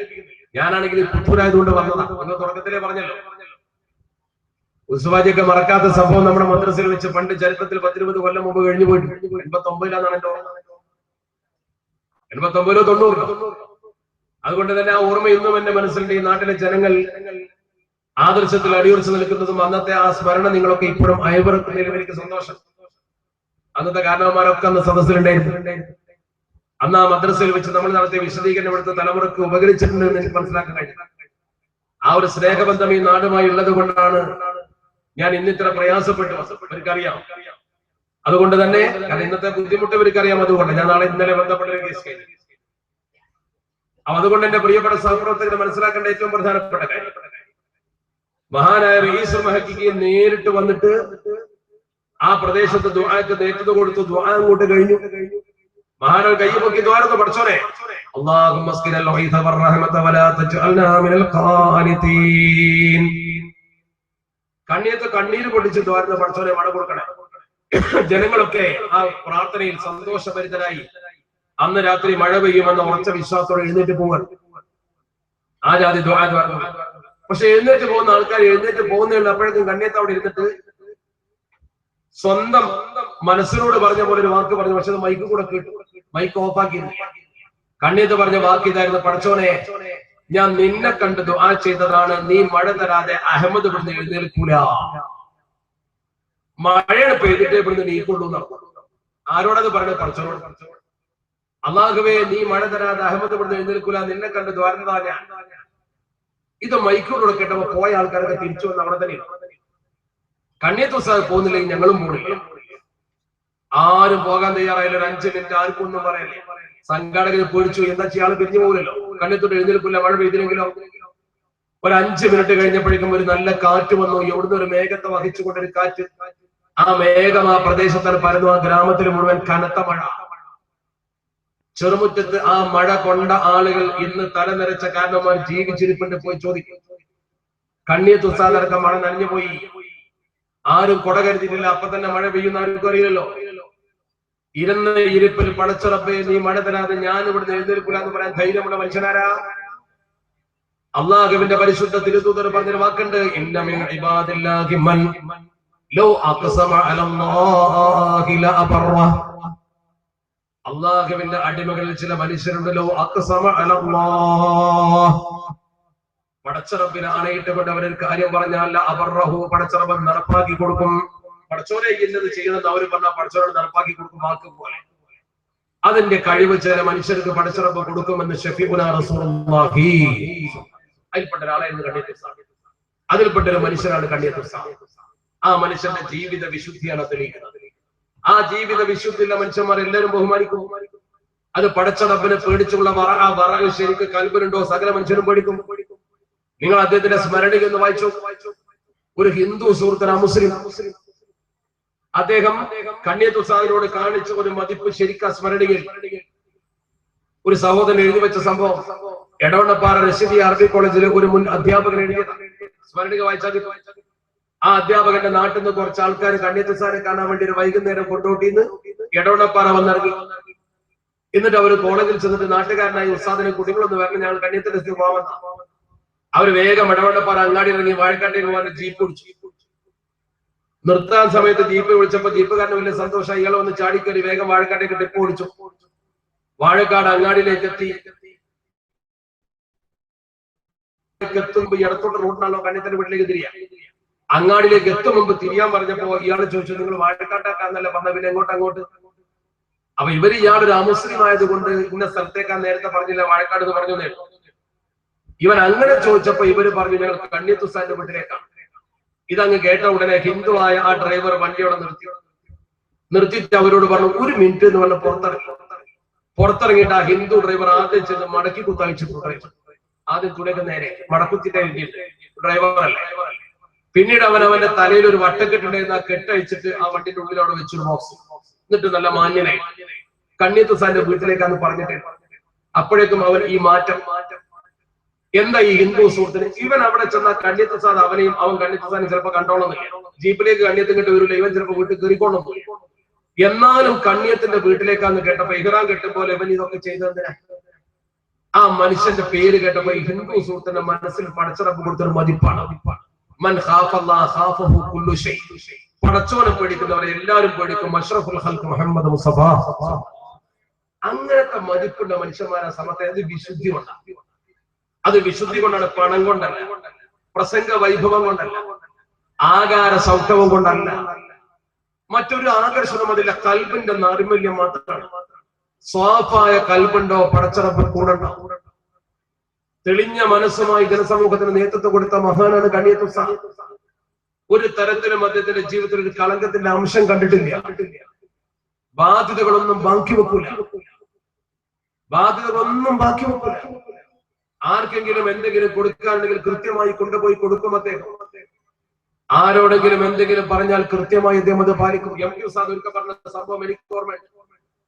ബഹുമാനപ്പെട്ട എം ടി അബ്ദുൽ മുസ്ലിയാർ ഒരിക്കൽ പറഞ്ഞു, അവരൊക്കെ ജാമ്യയിൽ വിദ്യാർത്ഥികളായി പഠിക്കുന്ന കാലം കണ്ണിയത്തുസ്താദ് ക്ലാസ്സിൽ വന്നു. ക്ലാസ് എടുക്കാൻ വേണ്ടി കിതാബ് മറിച്ച് കസേരയിൽ മൂട്ട കടിച്ചപ്പോ കണ്ണിയത്തുസ്താദ് ജാമ്യയിലെ കസേരയിലെ മൂട്ട കടിയേറ്റ് കണ്ണിയത്തിന് ദേഷ്യം പിടിച്ചപ്പോ അദ്ദേഹം മേശപ്പുറത്ത് കയറിന്നിട്ട് കിതാബ് എടുത്ത് ദർശെടുത്തു. മേശപ്പുറത്ത് കയറി മേശന്റെ പുറത്തിരുന്നിട്ട് കിതാബ് ഇങ്ങനെ പിടിച്ചിട്ട് ദർശെടുത്തുമ്പോ നല്ല രസകരമായ രംഗം വന്നപ്പോ കിതാബിന്റെ ഇബാറത്തുകളെ വായിച്ച് അദ്ദേഹം വിശദീകരിക്കുമ്പോ കാലിങ്ങനെ ആട്ടി.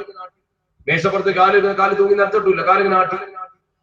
ദർശനം നടക്കുന്നതിൽ പെട്ടെന്ന് കിതാബ് കൂട്ടി വെച്ചിട്ട് അസ്തഗ്ഫിറുല്ലാഹൽ അദീം മേശമെന്ന് ചാടി. കുട്ടികളൊക്കെ പേടിച്ചു. അസ്തഗ്ഫിറുല്ലാഹൽ അദീം എന്ന് പറഞ്ഞ മേശമെന്ന് അദ്ദേഹം നേരെ ചാടി കിതാബാണ് വെച്ചു. കുട്ടികളൊക്കെ അന്തം വിട്ട് നോക്കുക, എന്തിപ്പോ സംഭവിച്ചത്. എല്ലാവരോടും പറഞ്ഞു കുട്ടികളൊക്കെ ദ്വാരക്കണം, അഹമ്മദ് തെറ്റ് ചെയ്തിരിക്കും. കുട്ടികൾക്കൊന്നും മനസ്സിലാവില്ല. എം ടി ഉസ്താദ് പറയാം, എം ടി ഉസ്താദിനെ കാണുമ്പോൾ ചോദിച്ചോകൊണ്ട് അദ്ദേഹം പറഞ്ഞു, മേശപ്പുറത്ത് അതുപോലെ ഉയർന്ന സ്ഥലത്ത് കയറി എന്നിട്ട് കാലിങ്ങനെ ആട്ടൽ കിബറിന്റെ ലക്ഷണമാണ്. അഹമ്മദ് അത് ചെയ്തിരിക്കും. അള്ളാഹു അഹമ്മദിനെ ശിക്ഷിക്കാതിരിക്കാൻ നിങ്ങളൊക്കെ എനിക്ക് ദ്വാരക്കണം. നേരെ ഒരു മനുഷ്യൻ ചെയ്ത പണിയാണ്. എം ടി ഉസ്താദ് ജീവിച്ചിരിക്കുന്ന മനുഷ്യൻ സാക്ഷിയാണ്. അത്ര പടച്ചോനെ പെടുന്ന കാലാട്ടിട്ടുണ്ട് ഒരു ചെറുദോഷം. കിബറിന്റെ ലക്ഷണം ദോഷം എന്നും കൂടി പറഞ്ഞു. ഹറാമെന്ന് പറയാൻ പറ്റില്ലല്ലോ. മേശപ്പുറത്തിരുന്നു കൊണ്ട് കാലാട്ടിയാൽ കിബറിന്റെ ലക്ഷണമാണ്. കിബറാന്ന് പറഞ്ഞു. അത് ചെയ്ത് തെറ്റായി പോയി. പടച്ചറപ്പ് അതിന്റെ പേരിൽ എന്നെ ശിക്ഷിക്കാതിരിക്കണമെങ്കിൽ നിങ്ങളൊക്കെ എനിക്ക് ദ്വാരക്കണം. അങ്ങനെ പടച്ചോനെ പേടി പറയാൻ പറ്റിയ ഒരു മനുഷ്യൻ, ആ മനുഷ്യൻ ആ സമത്തിന്റെ തലപ്പത്തിരുന്നു. അള്ളാഹ് അങ്ങനത്തെ ആൾക്കാരെ ഇരുത്തുള്ളത് കൂടി മനസ്സിലാക്കി. മഹാനായ വരക്കൽ മുല്ലക്കോയത്തകൾ ഇരുന്ന സീറ്റ, അവിടെ അങ്ങനത്തെ ആൾക്കാരെയും. ആ മഹാനുഭാവൻ സമത്തയുടെ പ്രസിഡന്റ് ആയപ്പോ സമത്ത കേരള ജമിയത്തിനുടെ ഖ്യാതി വർദ്ധിച്ചു. ആ മയ്യത്തൻ എടുത്തു വെച്ചപ്പോൾ നിസ്കരിച്ചത് 5 ലക്ഷം ആളാന്ന് പറഞ്ഞതാരാ?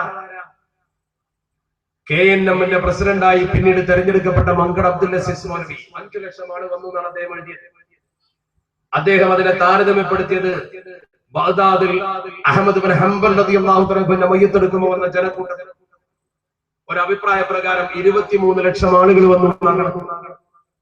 23 ലക്ഷം ആളുകൾ അഹ്മദ് ബിൻ ഹംബൽ റളിയല്ലാഹു തആലയുടെ മയ്യത്ത് നമസ്കാരത്തിൽ പങ്കെടുത്തു എന്ന് താരീഖിൽ ചരിത്രമുണ്ട്. ഓർക്കണം നിങ്ങൾ.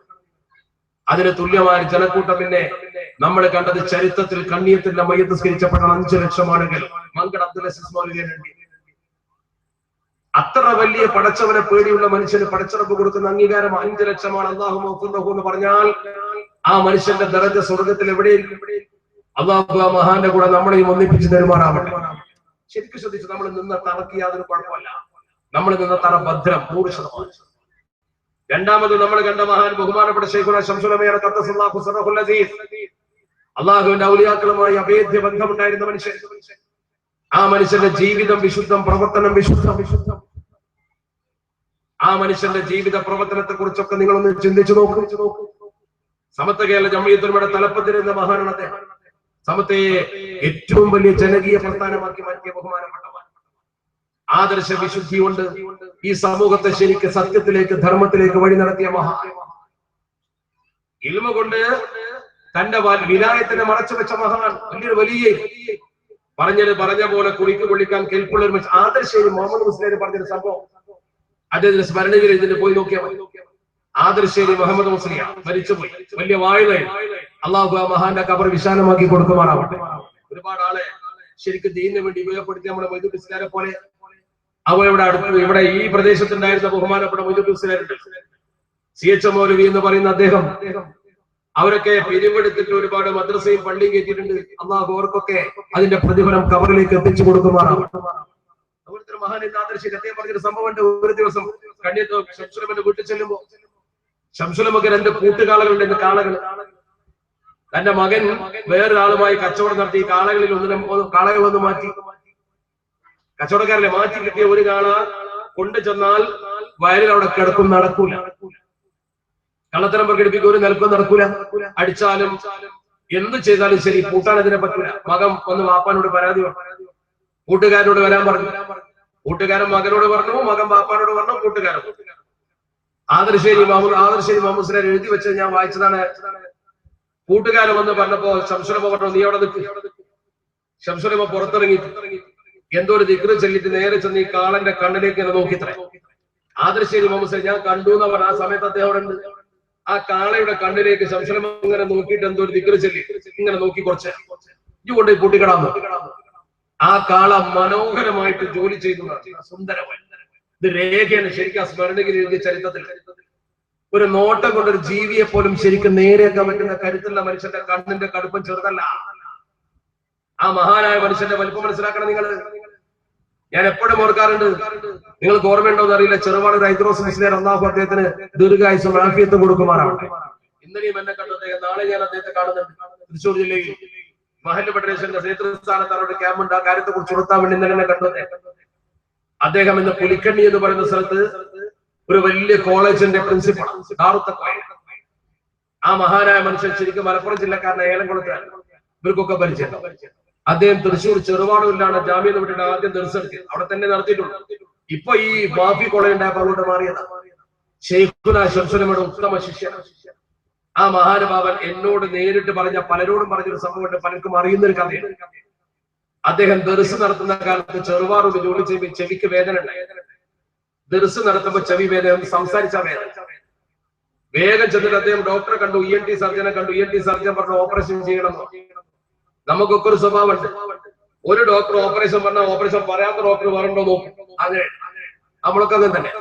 വേറൊരു ഡോക്ടറെ എത്തുന്നു, അയാളും പറഞ്ഞു ഓപ്പറേഷൻ ഈ പ്രായത്തിൽ അതെല്ലാം നിവൃത്തിയില്ല. ഇത് അങ്ങനത്തെ അവസ്ഥ. നല്ല ദ്വാരമുണ്ട് ഡ്രമ്മിന്റെ ദ്വാരം അടക്കാൻ അതേ പറ്റുള്ളൂ.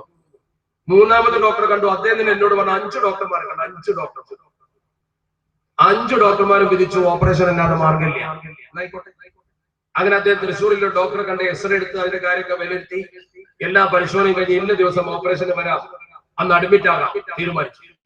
തീരുമാനമെടുത്ത ശേഷം നേരെ കോഴിക്കോട്ട് വന്നു. ശംസുലമയുടെ പ്രിയപ്പെട്ട ഉസ്താദിനോട് ഒന്ന് പറഞ്ഞിട്ടൊന്ന് ദ്വാരപ്പിക്കണം തീരുമാനിച്ചു. അങ്ങനെ നേരെ അദ്ദേഹം വെള്ളിമാട് കുന്നൽ വന്നു ഷെയ്ഖുനാന്റെ അടുത്തിരുന്നു. ശംസുലമയോട് പറഞ്ഞു, ഉസ്താദ് എങ്ങനെ ഒരു അപകടം പറ്റിയിട്ടുണ്ട് എനിക്ക് ചെവിക്ക്, ഇതിന്റെ ഉള്ളിലെ പാടക്ക് ദ്വാരമാണെന്നാ പറയുന്നത്, ഓപ്പറേഷൻ വേണം. ഞാൻ ഏതായാലും അതിന് ബുക്ക് ചെയ്തിട്ടുണ്ട്, ദിവസവും വെച്ചിട്ടുണ്ട്. ഞാൻ ഉസ്താദ് ദ്വാരക്കണം, അപകടമൊന്നുമില്ലാതെ എന്റെ കേൾവി ശക്തി തിരിച്ചു കിട്ടണം, വേദന ഉണ്ടാവും ചെയ്യണം. ബഹുമാനപ്പെട്ട ശംസുലമ തലങ്ങനെ താഴ്ത്തിയിരുന്ന ഒരു അക്ഷരം പറഞ്ഞില്ല. ദ്വാരക്കണമില്ല, മുണ്ടണമില്ല, ദ്വാരമില്ല, സംസാരമല്ല.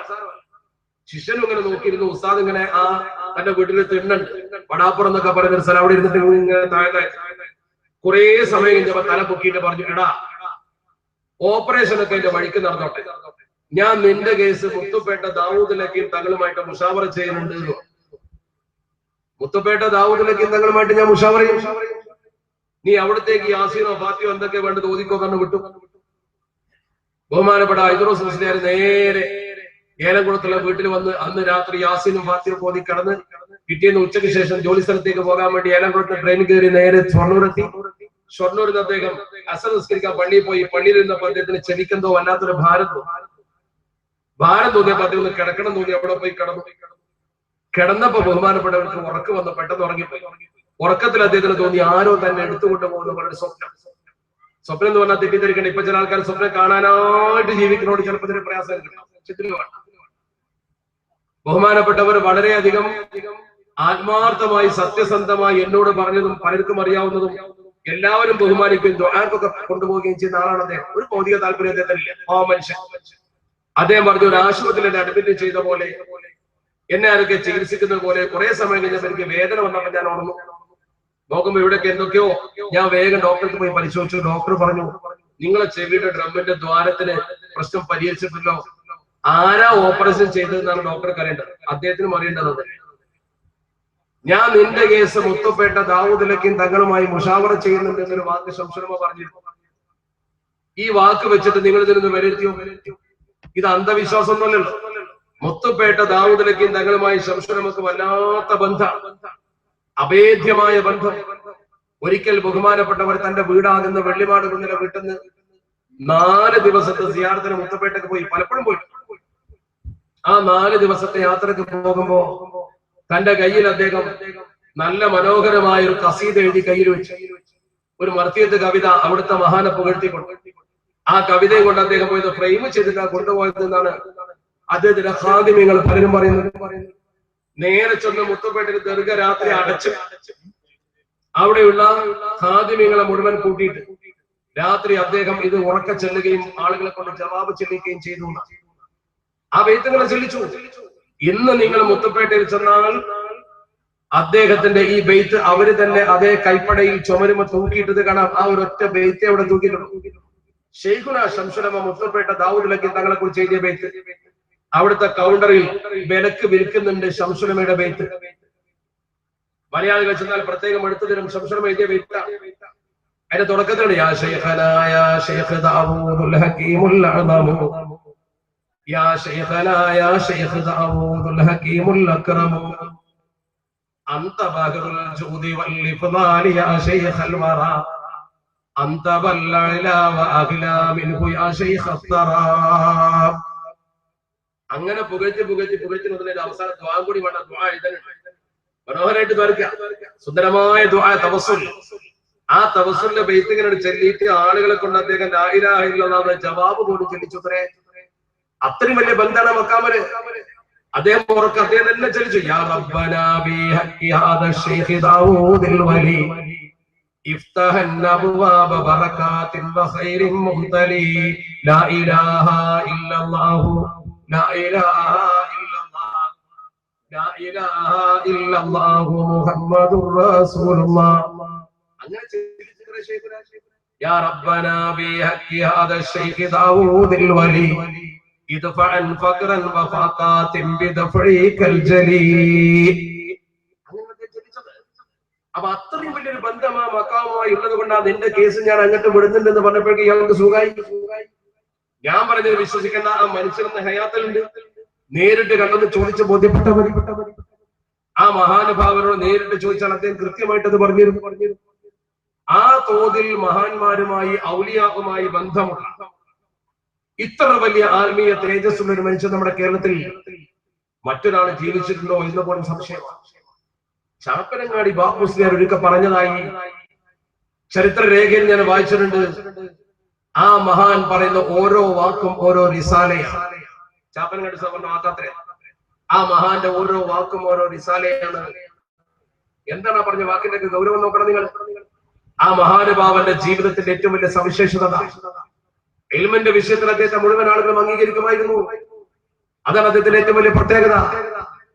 ശൈഖുനാ ശംസുൽ ഉലമയുടെ ഏറ്റവും വലിയ പ്രത്യേകത കണ്ണിയത്ത് ഉസ്താദ് പറഞ്ഞില്ലേ, കണ്ണിയത്ത് ഉസ്താദിന്റെ വാഴക്കാട്ട് ദർസിൽ അദ്ദേഹം ഓതി പഠിക്കുന്ന സമയത്ത്, വാഴക്കാട് ഓതി പഠിക്കുമ്പോ കണ്ണിയത്ത് ഉസ്താദിന്റെ ദർസ് പഠിക്കുമ്പോ ഒരായത്തിൽ വിശദീകരിച്ചിട്ട് കണ്ണിയത്ത്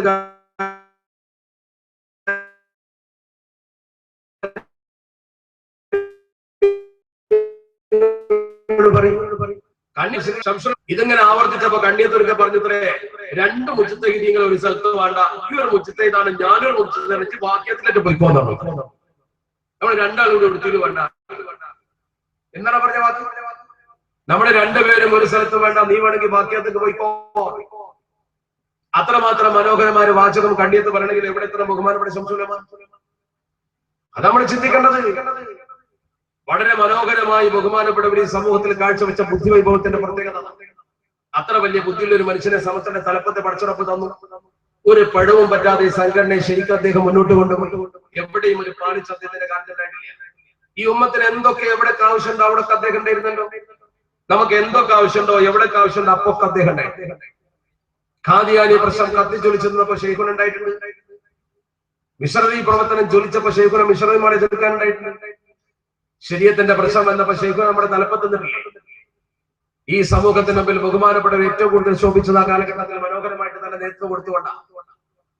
തൊലാഖിനെ കുറിച്ച് മോശമായ പരാമർശം ഉണ്ടായപ്പോൾ അദ്ദേഹം പ്രസംഗിച്ച പ്രസംഗം അദ്ദേഹത്തിന്റെ മലയാള ഭാഷ, ആ പഴയ പണ്ഡിതന്മാരെ കൂടുതൽ ഇത്ര നല്ല ഭാഷ കൈകാര്യം മനുഷ്യണ്ടായിരുന്നില്ല.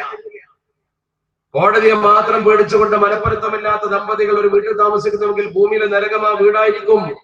അദ്ദേഹത്തിന്റെ പ്രസംഗ മലയാള മനോരമ വാചകമേളയെ കൊടുത്തു. എനിക്ക് എപ്പോഴും ഓർമ്മ, മലയാള മനോരമ അത് കോട്ട് ചെയ്ത് കൊടുത്തു. പ്രധാന ശംസുലമയുടെ ആ വാക്കാലത്ത് ആ രീതിയിൽ കാര്യങ്ങൾ കണിശമായും കൃത്യമായും പറയാൻ കേൾപ്പുള്ള ഒരു മനുഷ്യൻ അതായിരുന്നു ബഹുമാനപ്പെട്ട ശൈഖുനാ ശംസുലമ. ചിന്തിക്കണം നിങ്ങൾ. അദ്ദേഹത്തിന്റെ കറാമത്ത് മനസ്സിലാക്കണം, മഹത്വം മനസ്സിലാക്കണം. നമ്മൾ ചിന്തിക്കണം. കുമ്പടാജയത്തോടെ സ്ഥലത്ത് ഞാൻ പോയി. കുമ്പടാജ എന്ന കാസർഗോഡ് ജില്ലയുടെ അങ്ങേയറ്റത്ത് കർണാടകയോട് ചേർന്ന് നിൽക്കുന്ന സമത്തിന്റെ 70ാം വാർഷിക മഹാസമ്മേളനം. ആ സമ്മേളനത്തിന്റെ പ്രചരണം ഒരു ഗ്രാമത്തിൽ വെച്ചിട്ട് ആ ഗ്രാമത്തിൽ അവര് മനോഹരമായിട്ട് ബോർഡ് എഴുതി, ശംസുലമ നഗറിൽ സമ്മേളനം. ശംസുൽ ഉലമാ നഗർ, അവിടുത്തെ സമ്മേളനത്തിന്റെ നഗരി. അതൊരു ചുമരും എഴുതി. ഒരു സാധുവായ ചെറുപ്പക്കാരൻ, സംഘടനാപരമായ ഒരു വീർവാശിയായിരിക്കും ഒരു പാവം. ഇയാള് ചെന്നിട്ട് അതിന്റെ മുകളില് ചാണകം തേച്ചു. ശംസുലമയുടെ പേരിന്റെ പേരെ ചാണകം തേച്ചു. ശംസുലമയെ കുറിച്ച് മോശമായ തെറ്റിദ്ധാരണ വരുത്തി പ്രചരിപ്പിച്ചപ്പോ ഈ വസ്തുതക്ക് ഞാനിപ്പോൾ കൃത്യമായി പറയാൻ കാരണം അവിടെ ഉണ്ടായ സംഭവവുമായി ബന്ധപ്പെട്ട ആ ചെറുപ്പക്കാരനെ ഏതാനും ദിവസം കഴിഞ്ഞപ്പോഴേക്കും ഭ്രാന്തളകി. കുമ്പടാജ കാസർഗോഡിലില്ല. എന്നോട് ഇത് പറഞ്ഞത് അതിന്റെ ബലിയാടായ ഒരു മനുഷ്യൻ. ഭ്രാന്തായപ്പോ സൈനുലാബിദ്ദീൻ തങ്ങളെ സമീപിച്ചു. സൈനുലാബിദ്ദീൻ തങ്ങളെ സമീപത്ത് കൊണ്ടുചെന്നു. ഒന്നും കൈ സൈനുലാബിദ്ദീൻ തങ്ങളെ പറഞ്ഞു, ഒരു നിവൃത്തിയില്ല, ഞങ്ങൾ മക്കാമിൽ കോഴിക്കോട്ട് കൊണ്ടുപോയിട്ട് ദ്വാരപ്പിച്ച് കൊണ്ടുപോകും. അവരാ കുട്ടിയെ വാഹനമെടുത്ത് കോഴിക്കോട്ട് ശംസുലമയുടെ മക്കാമിൽ കൊണ്ടുപോയി അവിടെ ദ്വാരപ്പിച്ചു. ദ്വാര ചെയ്തപ്പോ ആ കുട്ടിക്ക് സുഖപ്പെട്ടു, രക്ഷപ്പെട്ടു. പക്ഷെ സംഘടനാപരമായി അത് ചില ആളുകൾക്ക് ഒരു മാനക്കേടായിട്ട് തോന്നി. ആ മാനക്കേടായി തോന്നിയപ്പോ അവര് രഹസ്യമായി യോഗം ചേർന്നിട്ട് ഈ ചാണകം തേച്ചിട്ട് ഇവനല്ല, അത് ഇന്ന ആളാണ് എന്ന് പറഞ്ഞ അബ്ദുൽ കരീം എന്ന് പറഞ്ഞ പ്രവർത്തനം അവന്റെ മേലെ ചാർത്തി. അവരോട് പറഞ്ഞു, നീ ഒന്നും വിചാരിക്കണ്ട, ഒന്നും വരാനില്ലല്ലോ, നീയാണ് ചാണകം തേച്ചതെന്ന് ഞങ്ങൾ പറയും, അത് നീ അംഗീകരിക്കണം, നീ എതിർത്ത് പറയരുത്. അവനാണ് ചാണകം തേച്ചെന്ന് പറഞ്ഞാൽ അതുകൊണ്ടൊരു വൃത്തക്കേട് അവന് പറ്റിയെന്ന് പറഞ്ഞാൽ നമുക്ക് സംഘടനാപരമായി ക്ഷീണാണ്. അവിടെ നീ അത് ഏറ്റെടുക്കണം എന്ന് പറഞ്ഞു അവരോട് യോഗം ചേർന്നു. പറഞ്ഞ ഒരിക്കലും ചെയ്യില്ല. അവൻ ആ സംഘടന രാജിവെച്ച് പോന്ന് നമ്മുടെ പ്രസ്ഥാനത്തിലേക്ക് കടന്നു വന്ന് കാസർഗോഡ് ചിത്താരിപ്പള്ളിയിൽ മുക്രിയായി നിൽക്കുമ്പോൾ, കാസർഗോഡ് ചിത്താരിപ്പള്ളിയിലെ അന്നത്തെ മുക്രിയായിരുന്ന ആളാണ് എന്നോട് ഈ കാര്യം, ഞാനാണ് അതിന്റെ വലിയ ആൾ, എന്നോട് ഏറ്റെടുക്കാൻ പറഞ്ഞു. തേച്ചവൻ അവർക്കറിയാം, എനിക്കും അറിയാം, അവനാണ് ഭ്രാന്തായത്, അതും എനിക്കറിയാം. പക്ഷെ അത് എന്നോട് ഏറ്റെടുക്കാൻ പറഞ്ഞു, മാനക്കേട് ഒഴിവാക്കാൻ വേണ്ടിയിട്ട്. അപ്പൊ ഞാൻ ആ സംഘടന രാജിവെച്ചു. എന്നോട് പറഞ്ഞാൽ എവിടെ വേണമെങ്കിലും ഞാൻ ഹാജരാക്കി. അത്ര വലിയ കറാമത്തിലുള്ള ആ മഹാന്റെ പേരിന്റെ മേലെ പെയിന്റ് അടിച്ചപ്പോഴേക്കും പഠിച്ചപ്പോ അവരൊരു മാനസിക വിഭ്രാന്തി കൊടുത്തു. ഈ ദീനിന് വേണ്ടി ഇത്ര ഹിദ്മത്ത് ചെയ്തൊരു മഹാൻ, അള്ളാഹുവിന്റെ പരിശുദ്ധ ദീനിന് വേണ്ടി മഹാൻ ചെയ്ത ഹിദ്മത്തിനെ മറക്കാൻ പറ്റുമോ? ദീൻ പ്രതിസന്ധി നിന്ന ഘട്ടത്തിലൊക്കെ ശംസുലമ നമ്മുടെ മുമ്പിൽ ഉണ്ടായിട്ടുണ്ട്. ആ മഹാൻ 1989 സമത്വ കേരള ജംഇയ്യത്തുൽ അഭിപ്രായ വ്യത്യാസം ഉണ്ടാകുമ്പോഴും ജനറൽ സെക്രട്ടറി തന്നെ 96 ബഹുമാനപ്പെട്ടവർ ഈ ലോകത്തോട് മരിച്ചു പോകുന്നത്. 96 മുമ്പ് അദ്ദേഹത്തെ മാറ്റി നിർത്തിയത് ശരിയോ തെറ്റോ നിങ്ങൾ ചിന്തിച്ചോ? ഞാൻ ആരെയും കുറ്റപ്പെടുത്തില്ല. എന്റെ ഉമ്മമാരെ ചിന്തിച്ചോ, ഉപ്പമാരെ ചിന്തിച്ചോ, ചെറുപ്പക്കാരെ ചിന്തിച്ചോ? ആ മഹാന സമത്തിൽ നിന്ന് മാറ്റി നിർത്തി പുതിയൊരു പേരും വെച്ച് സമത്വ വരണോ? അതിന്റെ ആവശ്യമുണ്ടായിരുന്നു നമ്മുടെ കേരളത്തിൽ. നമ്മുടെ പ്രിയപ്പെട്ട സുഹൃത്തുക്കൾ മനസ്സിലാക്കണം, മുസ്ലിം ഉമ്മത്ത് ഒന്നിച്ചു നിൽക്കേണ്ടവരാണെങ്കിൽ കണ്ണിയത്തും ശംസുലമയും നമ്മൾ ഒന്നിപ്പിക്കാനാണ് ശ്രമിച്ചത്. ആ മഹാന്റെ ജീവിതം പോലെ മരണമായില്ലേ? നിങ്ങളെ ജീവിതം പോലെ നിങ്ങൾ മരിക്കും.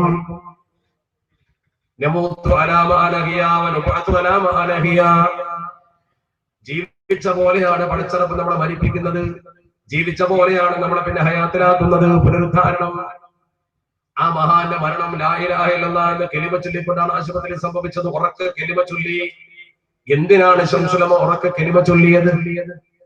ആ മഹാൻ ഉറക്കെ കലിമ ചൊല്ലിയത് ശരിക്കും നമുക്ക് അദ്ദേഹത്തിന്റെ ജീവിതം പവിത്രമാണെന്ന് പടച്ചറപ്പ് ബോധ്യപ്പെടുത്തി. സമത്വ വലിയൊരു പ്രസ്ഥാനമാണ്. ആ പ്രസ്ഥാനത്തിന്റെ തലപ്പത്തിരിക്കുന്ന ജനറൽ സെക്രട്ടറിക്ക് തെറ്റുപറ്റിയെന്ന് പിന്നെ സമൂഹം മനസ്സിലാക്കിയാൽ ആ തെറ്റാണ് നമ്മളെ പിന്തുടരുന്നത് എന്ന തോന്നൽ കൊണ്ട് പലർക്കും ഒരു ബുദ്ധിമുട്ട് വരും. ശംസുലമക്ക് തെറ്റിയിട്ടില്ല എന്ന് പടച്ചറപ്പ് തെളിയിച്ചു. കലിമ ചൊല്ലി മരിക്കാൻ അവസരം കൊടുത്തു. മാത്രമല്ല അദ്ദേഹത്തിന്റെ കബറെവിടെയാ? വരക്കല തങ്ങളെ കാലിന്റെ ചുവട്ടിൽ. ആരാ സമത്വ ഉണ്ടാക്കിയത്? സമത്വ ഉണ്ടാക്കിയത് ബഹുമാനപ്പെട്ട വരക്കൽ മുല്ലക്കോയ തങ്ങളാണെങ്കിൽ ആ തങ്ങളെ കാലിന്റെ ചുവട്ടിൽ ശൈഖുനയുണ്ട്. മുല്ലക്കോയ തങ്ങളുടെ കാലിന്റെ ചുവട്ടിൽ ശൈഖുന പോയി കിടക്കുമ്പോൾ മനസ്സിലാക്കണം, മുല്ലക്കോയ തങ്ങളാണ് സമത്വയുടെ ബാനി ഹദറത്ത് അഥവാ സ്ഥാപക നേതാവെങ്കിൽ ആ കാലിന്റെ ചുവട്ടിൽ കിടക്കുന്ന ശംസുലമക്ക് പഴച്ചു പോയിട്ടില്ല. ശംസുലമ അവിടെ തന്നെയാ ചെന്ന് കിടക്കേണ്ടത്. സമത്വ അവിടെയാണ്. ആ മക്കാമ സമത്വയുടെ കയ്യിലാണ്. പരിപാലനം സമത്വക്കാണ്. ഒരു ബുദ്ധിമുട്ടുമില്ല നമുക്ക്. ഒന്ന് ചിന്തിക്കണം, ഈ ആദർശ വിശുദ്ധിയുടെ പ്രത്യേകത. ഈ വിശുദ്ധമായ നേതൃത്വമല്ലേ സുഹൃത്തുക്കളെ നമുക്ക് വേണ്ടത്? കളങ്കമില്ലാത്ത ഈ നേതൃത്വമല്ലേ നമുക്ക് വേണ്ടത്? എവിടെയെങ്കിലും ഇക്കാല പ്രവർത്തനത്തിൽ ഒരു കളങ്കം കണ്ടോ നിങ്ങൾ? ആ കളങ്കമില്ലാത്ത നേതൃത്വം, ജീവിത വിശുദ്ധി മാത്രം. ഏറ്റവും കൂടുതൽ ഇവർ എതിർത്തത് ശൈഖുനായാണ്. ആ ശൈഖുനായുടെ ജീവിതവും പ്രവർത്തനവും ഒന്ന് നോക്ക് നിങ്ങൾ. പലരും പറഞ്ഞു ശൈഖുനായെ കുറിച്ച്, ആ മഹാനുഭാവൻ സമ്പത്തിനോട് ആർത്തിയുള്ള, അദ്ദേഹം സമ്പത്ത് കൈവശം വെക്കുന്ന വെറുതെ പറയുന്നതാണ്. അദ്ദേഹം തന്നെ പലപ്പോഴും പറഞ്ഞിട്ടുണ്ട്, എന്റെ കയ്യിൽ ആരെങ്കിലും വരുമ്പോ ഞാൻ അവരോട് ചിലപ്പോ പൈസ ചോദിക്കും, സാധനം ചോദിക്കും. നന്ദി ദാറുസലാമിൽ അദ്ദേഹത്തിന്റെ ഹോദിമ്യങ്ങളായ കുട്ടികൾ അദ്ദേഹത്തിന്റെ കൂടെ നിന്നവർ പറയുന്നു, എന്തിനൊക്കെ വാങ്ങിയ അവിടെ വെക്കും, പിന്നെ അത് ഉപയോഗിക്കുന്നു. ജിഫ്രി മുത്തുക്കോയ തങ്ങൾ ഒരിക്കൽ പറഞ്ഞ് ഞാൻ ഓർക്കുന്നു, താങ്കളൊരു ദിവസം നല്ലൊരു ചെരുപ്പിട്ട് വന്നിട്ട്, നല്ലൊരു ചെരുപ്പ്, തുന്നിച്ച ചെരുപ്പ. അങ്ങനെ കണ്ടപ്പോ ശൈഖുന പറഞ്ഞു, ഈ ചെരുപ്പോട് താങ്കളെ ഉസ്താൻ ഇഷ്ടപ്പെട്ടു, എനിക്ക് ഇഷ്ടപ്പെട്ടു, എന്നാ ഉസ്താന് ഞാനൊന്ന് ഉണ്ടാക്കി തരാം. തങ്ങൾ വളരെ കഷ്ടപ്പെട്ട് പ്രയാസപ്പെട്ട് നല്ലൊരു ചെരുപ്പ് തുന്നിച്ചുകൊണ്ട് 2 ദിവസം 3 ദിവസത്തിൽ. ഇങ്ങനെയൊക്കെ ആയപ്പോ ചരിത്രത്തോട് ചോദിച്ചു, എന്താണ് ശൈഖുന അങ്ങനെ? അപ്പൊ ശൈഖുന അദ്ദേഹത്തിന്റെ അടുത്ത ചില മുരീദന്മാരോട് പറഞ്ഞത്രേ, നമ്മൾ അങ്ങനെയൊക്കെ വാങ്ങുമ്പോ നമ്മൾ ദുന്യാവിന്റെ ആളാന്ന് അവര് കരുതട്ടെ. അങ്ങനെ കരുതുമ്പോഴേ നമ്മളെ കുറിച്ച് അവർ പുകഴ്ത്താതെയും നമ്മളെ കുറിച്ച് അവരൊന്നും വിചാരിക്കാതിരിക്കുള്ളൂ. അപ്പോഴേ നമ്മൾ അള്ളാഹുവിനോട് അടുത്ത ആളുകളാവുള്ളൂ. ഇല്ലെങ്കിൽ നമുക്ക് അഹങ്കാരം വരും. കണ്ടോ അദ്ദേഹത്തിന്റെ വാചകം. എന്നാൽ രഹസ്യമായി ശൈഖുന പലരെയും സഹായിച്ചു. ഈ പാലക്കാട് ജില്ലയിൽ തന്നെ നിങ്ങൾ പോയി അന്വേഷിച്ചു. ശൈഖുനയുടെ സ്മരണഗിരിയ വായിച്ചു. അൻവരി അറബി കോളേജിന്റെ പൂർവ്വകാല പ്രിൻസിപ്പളായിരുന്ന മുഹമ്മദ് മുസ്ലിം അല്ലെ, അദ്ദേഹം ആ ലേഖനം എഴുതി. അദ്ദേഹം സ്വന്തം എഴുതിയ ലേഖനം പ്രാസ്ഥാനികമായി അപ്പുറത്താണ്. പക്ഷെ നിഷേധിക്കാൻ പറ്റില്ലല്ലോ. ജനത്തെ കുറ്റപ്പെടുത്തിക്കൊണ്ടല്ല പറയുന്നത്. അദ്ദേഹം പട്ടിക്കാട് ജാമിയ നൂറിയ അറബി കോളേജിൽ പഠിച്ചിട്ട് മുഖ്തസർ ക്ലാസ് കഴിഞ്ഞിട്ട് മുത്തവല്ലിലേക്ക് പോകുമ്പോൾ ഒരു കൊല്ലം വെറുതെ നടന്ന് പൈസ സാമ്പത്തിക ശേഷിയില്ലാഞ്ഞിട്ട് പഠിത്തം മുടക്കിയിട്ട് പുറത്തു നടന്നു. വഴിക്ക് വെച്ച് അദ്ദേഹത്തെ ഒരിക്കൽ ബസ് സ്റ്റാൻഡിൽ വെച്ച് ശൈഖുന കണ്ടു. അയാൾ എഴുതിയ ലേഖനം, ആ പണ്ഡിതൻ എഴുതി വെച്ച ലേഖനമാണ് പ്രാസ്ഥാനികമായ അപ്പുറത്താ. പക്ഷെ ലേഖനം ഞാൻ വായിച്ചു, ലേഖനം ചെയ്തു കൊടുക്കാൻ പറ്റും. ശൈഖുന വഴിയിൽ വെച്ച് കണ്ടപ്പോ ചോദിച്ചു, എന്താ നീ ഇങ്ങനെ പഠിത്തം നിർത്തിയത്? അദ്ദേഹം പറഞ്ഞു, സാമ്പത്തിക പ്രയാസം കൊണ്ടാ, ബുദ്ധിമുട്ട് കൊണ്ട്, സാമ്പത്തിക ബുദ്ധിമുട്ട് കൊണ്ടാണെന്ന് പറഞ്ഞപ്പോ ഷെയ്ഖുന ശംസുലമ പറഞ്ഞു, ഇതാണ് കാരണമെങ്കിൽ അതിന്റെ പേരിൽ പഠിത്തം നിർത്തണോ? ഞാനുണ്ട് ഇവിടെ, നീ എന്നോട് പറഞ്ഞാൽ പോലെ ഏറ്റെടുത്ത് കൊണ്ടുപോയി. അതിന്റെ അർത്ഥം എന്താ? ഷെയ്ഖുന സാമ്പത്തിക സഹായം ചെയ്തു, എന്നിട്ട് പഠനം പൂർത്തിയാക്കി. ഷെയ്ഖുന പണം കൊടുത്ത് പഠനം പൂർത്തിയാക്കി. സാമ്പത്തിക ഞെരുക്കമുള്ള തന്റെ കുട്ടികളോട് പലപ്പോഴും അങ്ങനെ പെരുമാറുമായിരുന്നു. ഒരുപാട് ആളുകളെ ഷെയ്ഖുന രഹസ്യമായി സഹായിച്ചതായി പലരും വെളിപ്പെടുത്തുന്നു. പല ആളുകൾക്കും പഠിക്കാൻ സഹായം അദ്ദേഹം നൽകിയിരുന്നു. അങ്ങനത്തെ ഒരു മുഖം ഷെയ്ഖുനായി നിങ്ങൾ കണ്ടിട്ടുണ്ടോ? ദൂരം നിന്ന് നോക്കുമ്പോൾ വലിയ ഗൗരവം, അടുത്താൽ വളരെ ലളിതമാണ്. ലാളിത്യത്തോടു കൂടി ഒരു അഹങ്കാരവും ഇല്ലാതെ പെരുമാറുന്ന വലിയൊരു മനുഷ്യൻ. എവിടെയും തിളങ്ങാൻ ആഗ്രഹിച്ചു. ഒരു പത്രക്കാരന് കോഴിക്കോട്ടിൽ നിന്ന് സ്റ്റേറ്റ്മെന്റ് കൊടുക്കൂലല്ലോ. ഒരു പത്രത്തിലും തിളങ്ങാനോ പത്രസമ്മേളനം നടത്താൻ ഷെയ്ഖുന പത്രസമ്മേളനം നടത്തി കേട്ടിട്ടുണ്ടോ? സമസ്ത പ്രതിസന്ധിയിലായ ഘട്ടത്തിൽ ആവശ്യമെന്ന് കണ്ടപ്പോൾ ഒരു പത്രസമ്മേളനം വിളിച്ചിട്ട് കുറച്ച് കാര്യം പറഞ്ഞു എന്നല്ലാതെ ഒരു ഇഷ്യൂവിലും അദ്ദേഹം മുന്നോട്ട് വരില്ല. എന്താ കാരണം? ഒക്കെ വേറെ ഒരു പറഞ്ഞോട് അങ്ങോട്ട് പോകാം.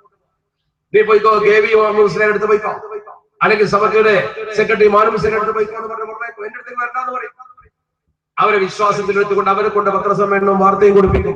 ഒന്നും ചെയ്യില്ല. ദുന്യാവിനൊരു തിളക്കവും അദ്ദേഹം ആഗ്രഹിച്ചില്ല. ദുന്യാവിനെ തീരെ സേവിക്കാത്തൊരു മനുഷ്യൻ.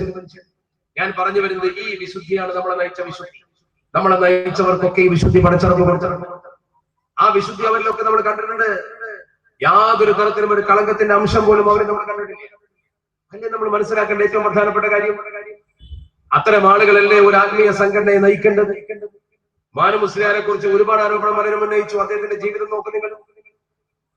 ദാറുൽ നജാത്ത് അറബി കോളേജിന്റെ പിരിവിന് വേണ്ടി വിദേശത്ത് ചെന്നപ്പോ ബഹുമാനപ്പെട്ടവർക്ക് ആര് പോയപ്പോ നമ്മളൊക്കെ പോയാലും വ്യക്തിപരമായി കുറെ സമ്മാനങ്ങൾ കിട്ടും. ദാറുൽ നജാത്തിന് ആദ്യത്തെ പിരിവിന് പോയിട്ട് തിരിച്ചു വന്നിട്ട് കമ്മിറ്റി യോഗം വിളിച്ചിട്ട് യോഗത്തിന് വരുമ്പോൾ ബഹുമാനപ്പെട്ട മാനു മുസ്ലിയാരുടെ ബോക്സ് കൊണ്ടെന്ന് വെച്ചു. ആ പെട്ടി തുറന്നിട്ട് കുറെ സാധനങ്ങൾ, വ്യക്തിപരമായി കിട്ടിയ കുറെ ഹദിയകൾ, സമ്മാനങ്ങൾ. അദ്ദേഹം പ്രസംഗത്തിൽ പറഞ്ഞു, ഇത് നജാത്തിനല്ല, സംഗതി എനിക്ക് തന്നതാണെങ്കിലും ഞാൻ ഇതിനു വേണ്ടി പോയത് കൊണ്ടല്ലേ എനിക്കിത് കിട്ടിയത്. അതുകൊണ്ട് എനിക്കിതിന് അർഹതയില്ല, ഇത് നജാത്തിന് ഞാൻ തരുന്നു. ആ മഹാന്റെ ജീവിത വിശുദ്ധി നോക്ക് നിങ്ങൾ. ഇബ്നുൽ ലുത്ബിയ എന്ന് പറയുന്ന സ്വഹാബി സക്കാത്ത് പിരിക്കാൻ പോയിട്ട് സക്കാത്തിന്റെ അംശത്തിൽ അദ്ദേഹം കുറച്ച് പിടിച്ചു വെച്ചിട്ട് പറഞ്ഞു, എനിക്ക് കിട്ടിയതാ. ബാക്കി സക്കാത്ത് ബൈത്തുൽമാലിക്ക് അതർച്ചു, ബാക്കി കയ്യിൽ വെച്ചു. പരിശുദ്ധ തിരുനബി പേര് പറഞ്ഞു, അഫലാ ജലസ ഫീ ബൈതി അബീഹി വ ഉമ്മിഹി, അവനവന്റെ ബാപ്പാന്റെ ഇമ്മാന്റെ വീട്ടിലെ തറവാട്ടിൽ നിന്ന് അത് കിട്ടുമോ? എന്നിട്ട് കളവ് പറയാ, ബാപ്പാന്റെ വീട്ടിലോ ഉമ്മാന്റെ വീട്ടിലോ ഇരുന്നിട്ട് അവനത് പിരിപ്പിച്ച് നിങ്ങളോട് കിട്ടൂല. ദീനിന് വേണ്ടി പിരിവെടുക്കാൻ അവനെ ചുമതലപ്പെടുത്തി കിട്ടിയത് ദീനിലുള്ളതാ. അത് അള്ളാഹുവിന്റെ പരിശുദ്ധ ദീനിൽ പിടിച്ചു വെക്കാൻ പാടില്ല. ആരെങ്കിലും ഒരാളെ ഹക്ക് പിടിച്ചു വെച്ചിട്ടുണ്ടെങ്കിൽ അവൻ നാളെ പരലോകത്ത് ചുമന്നു കൊണ്ടുവരേണ്ടി വരും. അല്ലാഹു സുബ്ഹാനഹു വ തആല അത് ചുമന്നുകൊണ്ട് വരേണ്ടി വരും. ഓനത് ചുമന്നുകൊണ്ട് വരേണ്ടി വരും. ഈമാനുള്ള മനുഷ്യന്മാർക്ക് ഇത് കേൾക്കുമ്പോൾ പേടിയുണ്ടാവും. ഈമാനില്ലാത്തവർക്ക് പേടിയുണ്ടാവില്ല. ഈമാനില്ലാത്തവർക്ക് പണ്ട് കള്ളം പറഞ്ഞാൽ അത് ചുമന്നു കൊണ്ട് വരേണ്ടി എന്ന് പറഞ്ഞാൽ എന്നാ പിന്നെ നമ്മളെ ലോറി കൂടി കക്കുക, നമ്മൾ ലോറി കൊണ്ടുവന്നാൽ മതിയല്ലോ. ആ അവസ്ഥയിലേക്ക് വരും. നാണമില്ലാത്തവന് ഒരു തരത്തിലും ഇതിലൊരു ബുദ്ധിമുട്ടും വരില്ല. നേരെ മറിച്ച് പടച്ചറപ്പിനെ പേടിക്കുന്ന മനുഷ്യന്മാർക്ക് ജീവിതത്തിൽ പ്രയാസം. ആ മാനുസ്ലിയുടെ മരണം ശരിക്കും നിങ്ങൾ ഇരുന്ന് ചിന്തിച്ചു നോക്കും. ആ മഹാനുഭാവൻ കോഴിക്കോട്ട് ജമിയത്തുൽ മുഅല്ലിമീന്റെ മഹാസമ്മേളനത്തെ അഭിസംബോധന ചെയ്യാൻ വന്നു. ആ മഹാസമ്മേളനത്തിൽ വന്നുകൊണ്ട് ബഹുമാനപ്പെട്ടവർ ഈ സമൂഹത്തെ അഭിസംബോധന ചെയ്ത് പ്രസംഗിച്ചു. ആ പ്രസംഗത്തിൽ ബഹുമാനപ്പെട്ടവർ ആ പ്രസംഗിക്കാൻ വേണ്ടി അദ്ദേഹം വന്നു. പക്ഷേ അദ്ദേഹം ആരോഗ്യം അദ്ദേഹത്തെ അനുവദിച്ചില്ല. ജമിയത്തുൽ മുഅല്ലിമീന്റെ നിരവധി സമ്മേളനത്തിൽ പ്രസംഗിച്ച അദ്ദേഹത്തിന് അവസാന സമ്മേളനത്തിൽ പ്രസംഗിക്കാൻ മോഹമുണ്ടെങ്കിലും ആരോഗ്യം സംബന്ധിച്ചില്ല. പക്ഷെ എന്നാലും അദ്ദേഹം വന്നല്ലോ. എന്തിനാ വന്നത്? എന്തിനാണ് അദ്ദേഹം ആ സമ്മേളനത്തിന് വന്നത്? ആ സമ്മേളനത്തിൽ അദ്ദേഹം വന്നത് ആ ജനങ്ങളെ കാണാൻ വിട പറയാൻ. ഒരു വിട പറയൽ രംഗമായിരുന്നു ശരിക്കും. അദ്ദേഹം തന്റെ നാടാകുന്ന കരുവാരക്കുള്ളിൽ നിന്ന് പുറപ്പെടുമ്പോ തന്നെ അദ്ദേഹത്തിന്റെ മകളോട് പറഞ്ഞിരുന്നു, അത്രയും ഒരു തോർത്തുമുണ്ട് വേണം. മകൾ അദ്ദേഹത്തോട് ചോദിച്ചു, വലിയ വലിയ പണ്ഡിതന്മാരൊക്കെ മഹാസമ്മേളനത്തിന് പോകുമ്പോൾ പച്ച മുണ്ടാണ് എടുക്കുക, നിങ്ങൾ എന്താ തോർത്തുമുണ്ട്? ആ സമയത്ത് പിതാവ് തന്റെ മകളോട് പറഞ്ഞത് കൊണ്ട് ഗുണമുണ്ട്, നീ ഒരു നല്ല മുണ്ടെടുത്തു പറഞ്ഞു. മകള് നല്ലൊരു മുണ്ട് കൊടുത്തു. ആ മുണ്ട് കാറിന്റെ മുമ്പിൽ വെച്ചിട്ട് അദ്ദേഹം നേരെ പോയത് ചാപ്പനങ്ങാടി ബാബുശ്രീയുടെ മക്കബറ സിയാറത്ത് ചെയ്യാൻ. ആ മക്കബറ സിയാറത്ത് ചെയ്ത് നേരെ കോഴിക്കോട്ടേക്ക് വന്നു. കോഴിക്കോട്ടെ ജനസാഗരത്തെ അദ്ദേഹം അഭിസംബോധന ചെയ്യാൻ വന്നതാണ്. ആരോഗ്യം അന്വേഷിച്ചില്ല. സ്റ്റേജിൽ ഇരുന്ന് സ്വാഗതം വേറൊരാളെ പറഞ്ഞു. അങ്ങനെ ആ യോഗത്തിന്റെ മുഖ്യ പ്രഭാഷണങ്ങൾ മുഴുവൻ കഴിഞ്ഞു. യോഗത്തിന്റെ നടപടിക്രമം ശരിക്കും പൂർത്തി. 2 പ്രസംഗം ബാക്കിയുണ്ടായിരുന്നു. എനിക്ക് ശരിക്കും ഓർമ്മയുണ്ട്. ഒന്ന് റഹ്മത്തുള്ളാഹി ഖാസിമി, ഒന്ന് ഞാനും. ആളുകൾ ഇങ്ങനെ കാത്തു നിൽപ്പുണ്ട്. അധികം ആരും പോയിട്ടില്ല. പക്ഷെ യോഗത്തിന്റെ പ്രധാന പ്രസംഗം മുഴുവൻ കഴിഞ്ഞു. ഞങ്ങളൊന്നും പ്രസംഗിച്ചില്ലെങ്കിൽ കുഴപ്പമോ സമ്മേളനത്തിൽ ലക്ഷ്യം നേടി. ആ സമയത്ത് മാനസിലാക്കി രോഗത്തിന്റെ ലക്ഷണമാകുന്നു. അദ്ദേഹം പുറത്തിറങ്ങി നേരത്തെ ഒരുക്കി നിർത്തിയിരുന്ന ആംബുലൻസ് കൊണ്ടുവന്ന് വെപ്പുപല്ല് എടുത്തു കൊടുത്ത് അല്പം വെള്ളം കുടിച്ച് ലാ ഇലാഹ ഇല്ലല്ലാഹ് നീട്ടി ചൊല്ലി ആ ആംബുലൻസിൽ അവിടെ കിടന്നു. പിന്നെ മിണ്ടിയിട്ടില്ല. നേരെ കൊണ്ടുപോയി മഹാനവരുടെ മയ്യത്ത് സമത്തിന്റെ ഓഫീസിലെത്തിച്ചു. സമ്മേളനം തുടങ്ങുന്നതിന് മുമ്പ് മാനമുസ്ലിം മരിച്ചു എന്ന് പറഞ്ഞാൽ സമ്മേളനം നടക്കൂല. ലക്ഷക്കണക്കിന് ആളുകൾ പുറപ്പെട്ടത് വെറുതെ, നടത്തിയ പ്രചരണം വെറുതെ. സമ്മേളനത്തിന്റെ മധ്യത്തിലാണെങ്കിൽ സമ്മേളനം ആകെ കലവും. ഉദ്ഘാടനം കഴിഞ്ഞിട്ടോ ചെറുശ്ശേരി സ്ഥാന പ്രസംഗത്തിന് മുമ്പൊക്കെ ആണെങ്കിൽ എന്താവും? അന്ന് ചെറുശ്ശേരി സ്ഥാന പ്രസംഗം കഴിഞ്ഞു, എല്ലാം കഴിഞ്ഞു. ഇന്നിപ്പോ ചെറുശ്ശേരി സ്ഥാന രോഗിയാണ്. അള്ളാഹു ശിഫയാക്കി കൊടുക്കുമാറാവട്ടെ. അള്ളാഹുവേ അദ്ദേഹത്തിന് രോഗശമനം നൽകണേ തമ്പുരാൻ. ഇത്രയും വലിയ ഒരു ഫക്കീഹ് ഈ കാലഘട്ടത്തിൽ ജീവിച്ചിരിക്കുന്ന ഏറ്റവും വലിയ ഫക്കീഹാണ് ബഹുമാനപ്പെട്ട ചെറുശ്ശേരി സ്ഥാൻ. എന്ത് ചോദ്യം നിങ്ങൾ ചോദിച്ചാലും ഉടനെ മറുപടി. ഒട്ടും കാത്തുന്നു. ഏത് വിഷയം അദ്ദേഹത്തിന്റെ ശംസുൽ തെരഞ്ഞെടുത്ത മഹാൻ, ആ ശംസുൽ ഉലമയുടെ ഒരു ബദാഹത്തുൽ അഖിലും കൂടി അദ്ദേഹത്തിന്റെ ചോദിച്ചാൽ ഉടനെ മറുപടി, ആവശ്യമുള്ള സമയത്ത് അപ്പം മറുപടി. ഞാൻ ഇപ്പോൾ ഓർക്കുന്ന ഒരു സംഭവമാണ്. ചെറുശ്ശേരി സ്ഥാനം അള്ളാഹു ദീർഘായുസ്സ് കൊടുക്കുമാറാവട്ടെ. തിരുവനന്തപുരത്ത് ഈ വിവാഹ പ്രായപരിധി പ്രശ്നം രൂക്ഷമായി നിൽക്കുന്ന സമയത്ത് കുഞ്ഞാലിക്കുട്ടി സാഹിബ് ഒരു യോഗം വിളിച്ചു. മന്ത്രി എന്നുള്ളതാണ്. വിവാഹ പ്രായപരിധി നിയമം 18 വയസ്സിന്റെ പ്രശ്നം രൂക്ഷമായ സന്ദർഭമുണ്ടല്ലോ. ആ സന്ദർഭം ഈ 18 വയസ്സ് വലിയ പ്രശ്നമായി സമൂഹത്തിൽ ചർച്ച ചെയ്തുകൊണ്ടിരിക്കുന്ന സമയത്ത് ഒരു അടിയന്തര യോഗം വിളിച്ചു. പ്രധാനപ്പെട്ട ഉദ്യോഗസ്ഥന്മാരും ബന്ധപ്പെട്ടവരൊക്കെ ഉണ്ട്. എല്ലാ മുസ്ലിം സംഘടനകളുടെ പ്രതിനിധികളും.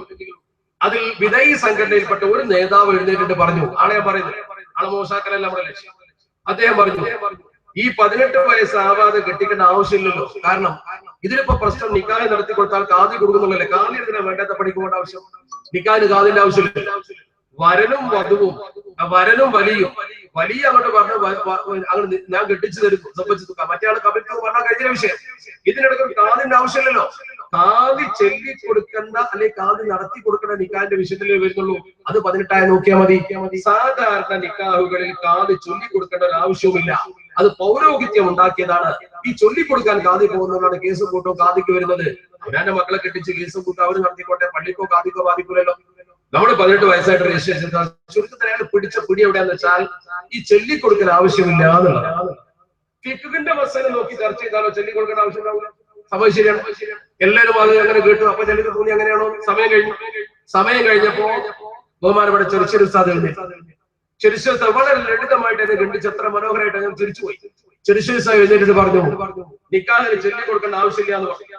വിഷയത്തിന്റെ ഗൗരവത്തിനനുസരിച്ചാണ് ചൊല്ലിക്കൊടുക്കാതിരിക്കുന്നത്. മന്ത്രി സത്യപ്രതിജ്ഞ ചെയ്യുമ്പോ സത്യപ്രതിജ്ഞ ചൊല്ലിക്കൊടുത്തിട്ടാണ് അയാൾക്ക് എന്താ നോക്കി ചെല്ലാൻ കഴിയായിട്ടാ? അയാൾക്ക് എന്താ പതിത്തെ നോക്കി ചൊല്ലിക്കൂടാ? ഇക്കാലം വരെ മന്ത്രിയായിട്ട് നോക്കി ചെല്ലിട്ടില്ലല്ലോ. അയാൾക്ക് ചൊല്ലിക്കൊടുത്തല്ലേ ചെല്ലിയിട്ടുള്ളൂ. അത് മന്ത്രിയാവും. അതൊരു വിഷയമാണ്. അപ്പൊ വിഷയത്തിന്റെ ഗൗരവത്തിനനുസരിച്ച് ചൊല്ലിക്കൊടുക്കലുണ്ടാകും. അത് വേണ്ടാന്ന് പറയണ്ടാറ് മറ്റോ എന്ന് സംഭവത്തിൽ ഒരു MLA ആണെങ്കിലും ചൊല്ലിക്കൊടുക്കും. അതിന്റെ പ്രത്യേകത. അപ്പൊ ചുരുക്കത്തിൽ ആ രീതിയിൽ വദാഹത്തുൽ അഖിൽ ശംസുൽ ഉലമ പ്രകടിപ്പിച്ചിരുന്നത് പോലെ വദാഹത്തുൽ അഖിൽ കൊണ്ട് കാര്യങ്ങളൊക്കെ ഭംഗിയായി നിർവഹിക്കുന്ന അതേ ഒരു സ്വഭാവം ബഹുമാനപ്പെട്ടവർ കൃത്യമായി പാലിച്ചത്. നോക്ക് നിങ്ങൾ, കൃത്യമായി പാലിച്ചത്. ആ കൃത്യത ശരിക്കും സമൂഹത്തിൽ അദ്ദേഹം നിർവഹിക്കുമായിരുന്നു. അള്ളാഹു അദ്ദേഹത്തിന് ദീർഘായുസ്സ് കൊടുക്കുമാറാവട്ടെ. അങ്ങനത്തെ ഒരു പണ്ഡിതൻ സമൂഹത്തിൽ എപ്പോഴും ആവശ്യം. ആ പണ്ഡിതന്റെ ഞാൻ പറഞ്ഞു വന്നത് ബഹുമാനപ്പെട്ട ശേഖരാശംസ. ഈ രീതിയിൽ നമ്മുടെ സമൂഹത്തിൽ എപ്പോഴും പണ്ഡിത സാന്നിധ്യം ഏത് കാലഘട്ടത്തിലും എപ്പോഴും ഉണ്ടായിട്ടുണ്ട്. ആ പണ്ഡിത സാന്നിധ്യത്തെ നമ്മൾ അംഗീകരിക്കുന്നതോടൊപ്പം തന്നെ അവരെ നിലനിൽപ്പിനും പുരോഗതിക്കും വേണ്ടി നമ്മൾ ഈ പ്രസ്ഥാനത്തിലൂടെ എപ്പോഴും ശ്രമിച്ചുകൊണ്ടിരിക്കണം. ശംസുൽ ഉലമ ഈ സമൂഹത്തെ നയിച്ച കാലഘട്ടത്തിൽ നമ്മൾ ശ്രദ്ധിക്കേണ്ട പ്രധാനപ്പെട്ട ഒരു കാര്യം, ഒരു പുഴുക്കത്തുണ്ടായിട്ടില്ല എന്ന പോലെ ആ മാനമുസ്ലിയാർ ശരിക്കും വിദേശത്ത് പോയിട്ട് കൊണ്ടുവന്ന ഈ പൈസ മുഴുവൻ തിരിച്ചേൽപ്പിച്ച ആ വിശുദ്ധിയുള്ള മനുഷ്യൻ അവസാനം കോഴിക്കോട്ട് മരണപ്പെട്ട് നേരെ അദ്ദേഹത്തിന്റെ മയ്യത്ത് സമത്തിന്റെ ഓഫീസിൽ കൊണ്ടുവന്നപ്പോ നിങ്ങൾ ശ്രദ്ധിച്ചോ? അന്ന് സമത്തിന്റെ ഓഫീസിൽ ആരുമില്ല, രാത്രിയല്ലേ, സുപ്രഭാതമില്ല, അനുബന്ധ സംവിധാനങ്ങളൊന്നുമില്ല. മയ്യത്ത് കുളിപ്പിക്കുമ്പോൾ കയ്യമ്മ ചുറ്റാൻ ഒരു ശീല പോലും ഇല്ലാത്ത സമയത്താണ് ആ കാറിന്റെ മുമ്പിൽ നല്ല മനോഹരമായിട്ട് ഒരു നല്ല മുണ്ട് നിൽക്കുന്നത് കാണുന്നത്. അത് ചോദിച്ചു വാങ്ങിക്കൊണ്ടുവന്നതാണ്. തന്റെ മയ്യത്ത് കുളിപ്പിക്കാനുള്ള മുണ്ട്. ആ മുണ്ടെടുത്തിട്ടാണ് കയ്യമ്മ ചുറ്റിട്ട് മയ്യത്ത് കുളിപ്പിക്കുന്നത്. കപ്പമ്പുടമൊക്കെ പള്ളികൾ ആശ്രയിച്ചു. രാത്രിയാണെങ്കിൽ ആ സമയത്ത് കടകളൊക്കെ അടച്ചിരുന്ന ഒരു കോത്തമുണ്ട് കിട്ടാനില്ല. മാനമുസ്ലിയാർ മരിച്ച വിവരം ഗ്രൗണ്ടിൽ ബഹുമാനപ്പെട്ട സയ്യിദ് ഹൈദരലി ശിഹാബ് തങ്ങൾ പറഞ്ഞു. ജനങ്ങളൊക്കെ ഇന്നാ ലില്ലാഹി വ ഇന്നാ ഇലൈഹി റാജിഊൻ ഇസ്തിർജാ ചൊല്ലി ഉടനെ തന്നെ ബഹുമാനപ്പെട്ട അത്തിപ്പറ്റ ഉസ്താദ് മുന്നോട്ട് വന്നിട്ട് തഹ്ലീൽ തുടങ്ങി. അത്തിപ്പറ്റ ഉസ്താദിന്റെ തഹ്ലീൽ പിന്നെ ലക്ഷക്കണക്കിന് ശുഭ്രവസ്ത്രധാരികളായ പണ്ഡിതന്മാർ. ഇതിലപ്പുറം ഒരു മനുഷ്യൻ എന്താ കിട്ടുന്നത്? അദ്ദേഹത്തിന് ആ തഹ്ലീൽ ഹദിയ ചെയ്തുകൊണ്ട് മയ്യത്ത് കൊണ്ടുവന്നു. ഞാൻ ഇപ്പോഴും ഓർക്കുന്ന ഒരു മഹനീയ രംഗം നിങ്ങൾക്ക് ഓർമ്മണ്ടോ എന്ന് എനിക്കറിയില്ല. ആ നിമിഷങ്ങളിലൊക്കെ സമ്മേളനം നടക്കുന്ന സന്ദർഭത്തിലൊക്കെ കടൽ ക്ഷോഭിച്ചുകൊണ്ടേ, കടലിങ്ങനെ കാറ്റ് കൊണ്ട് അടിച്ചിട്ട് കടലിന്റെ തിരമാലകൾ ഒരാളെ ഉയരത്തിൽ തിരയടിക്കുക, മണല് പറക്കുക.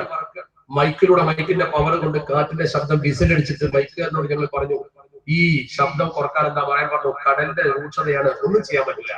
കടലിങ്ങനെ ഇളകി മറിയും, നേരെ മറിച്ച്. ഞാൻ ഇപ്പോഴും ഓർക്കുന്നു ആ തരത്തിൽ മൈക്കിലൂടെ വിസിൽ കേൾക്കാവുന്ന വിധത്തിൽ ആ മൈക്ക് ഓപ്പറേറ്ററെ പോലും പ്രയാസപ്പെടുത്തിക്കൊണ്ട് കാറ്റടിച്ചിരുന്ന സമയത്ത് മാനുസ്ലിയുടെ മയ്യത്തനെ കൊണ്ടുവന്ന് ഇറക്കി വെച്ചപ്പോ ബഹുമാനപ്പെട്ട തങ്ങൾ ചെന്ന് തക്ബീർ കെട്ടി അല്ലാഹു അക്ബർ എന്നാണ് പറഞ്ഞ ശേഷം അസ്സലാമു അലൈക്കും വറഹ്മത്തുള്ളാഹി വബറകാതുഹു എന്ന് പറയുന്നവരെ കടൽ അനങ്ങിയിട്ടില്ല. മൊയ്തസ്കരിച്ച ആൾക്കാർ ആരെങ്കിലും ഓർക്ക് കടൽ അനങ്ങിയിട്ടില്ല. കടൽ മൗനമായി, യാതൊരു ചലനവും കടലിനുണ്ടായിട്ടില്ല.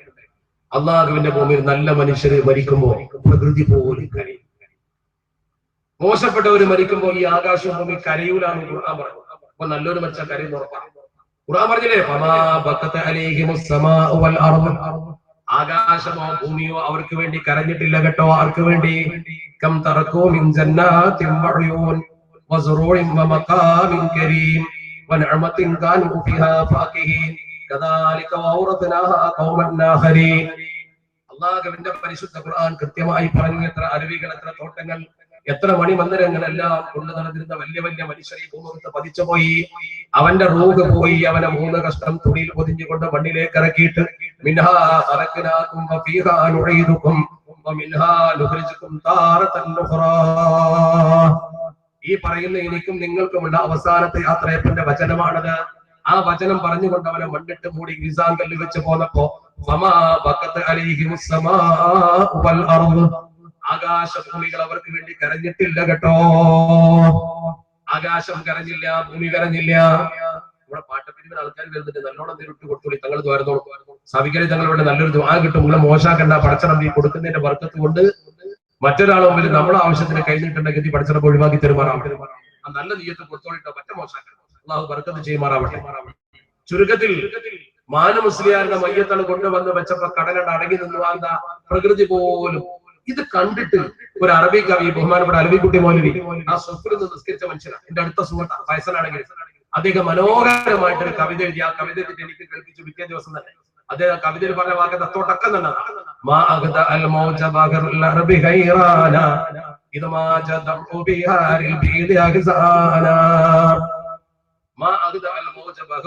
അറബിക്കടലിന്റെ തിരമാലകളെ ഒതുക്കി നിർത്തിയതാരാണ്?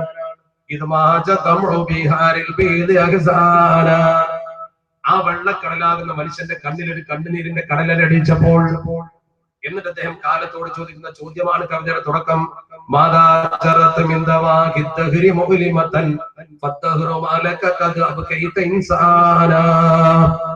കാലമേ, നീ മനുഷ്യരെ കരയിപ്പിച്ചല്ലോ, എന്തു ചെയ്തു നീ ഇവിടെ?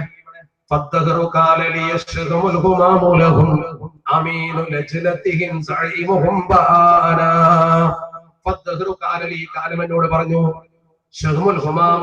പ്രസിദ്ധനായ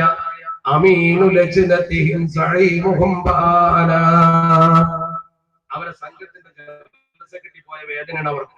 ഇതൊരു മനോഹരമാണ് കവിതയ്ക്ക് എന്നറിയാം. അങ്ങനെയാണ് കവിത മനസ്സിൽ വരണമെങ്കിൽ എന്ത് വേണം എന്നറിയങ്ങള് മനുഷ്യന്റെ മനസ്സിനെ തട്ടണം. ആ മനുഷ്യന്മാരെ മുഴുവൻ ഒരുക്കി നിർത്തിയിട്ട് പഠിച്ചപ്പോൾ അവരെ കൊണ്ട് അല്ലാഹു നോക്കുന്നു എന്ന് പറയിച്ചില്ലേ? ആരാണത്? ഖൈറുക്കും മൻ തഅല്ലമൽ ഖുർആന വഅല്ലമ. അല്ലാഹുവിന്റെ ദുനിയാവിൽ ഖുർആൻ പഠിപ്പിക്കുന്ന ഇവരാണ് ഏറ്റവും ഉത്തമരെന്ന് ഷഫീഉനാ റസൂലുള്ളാഹി.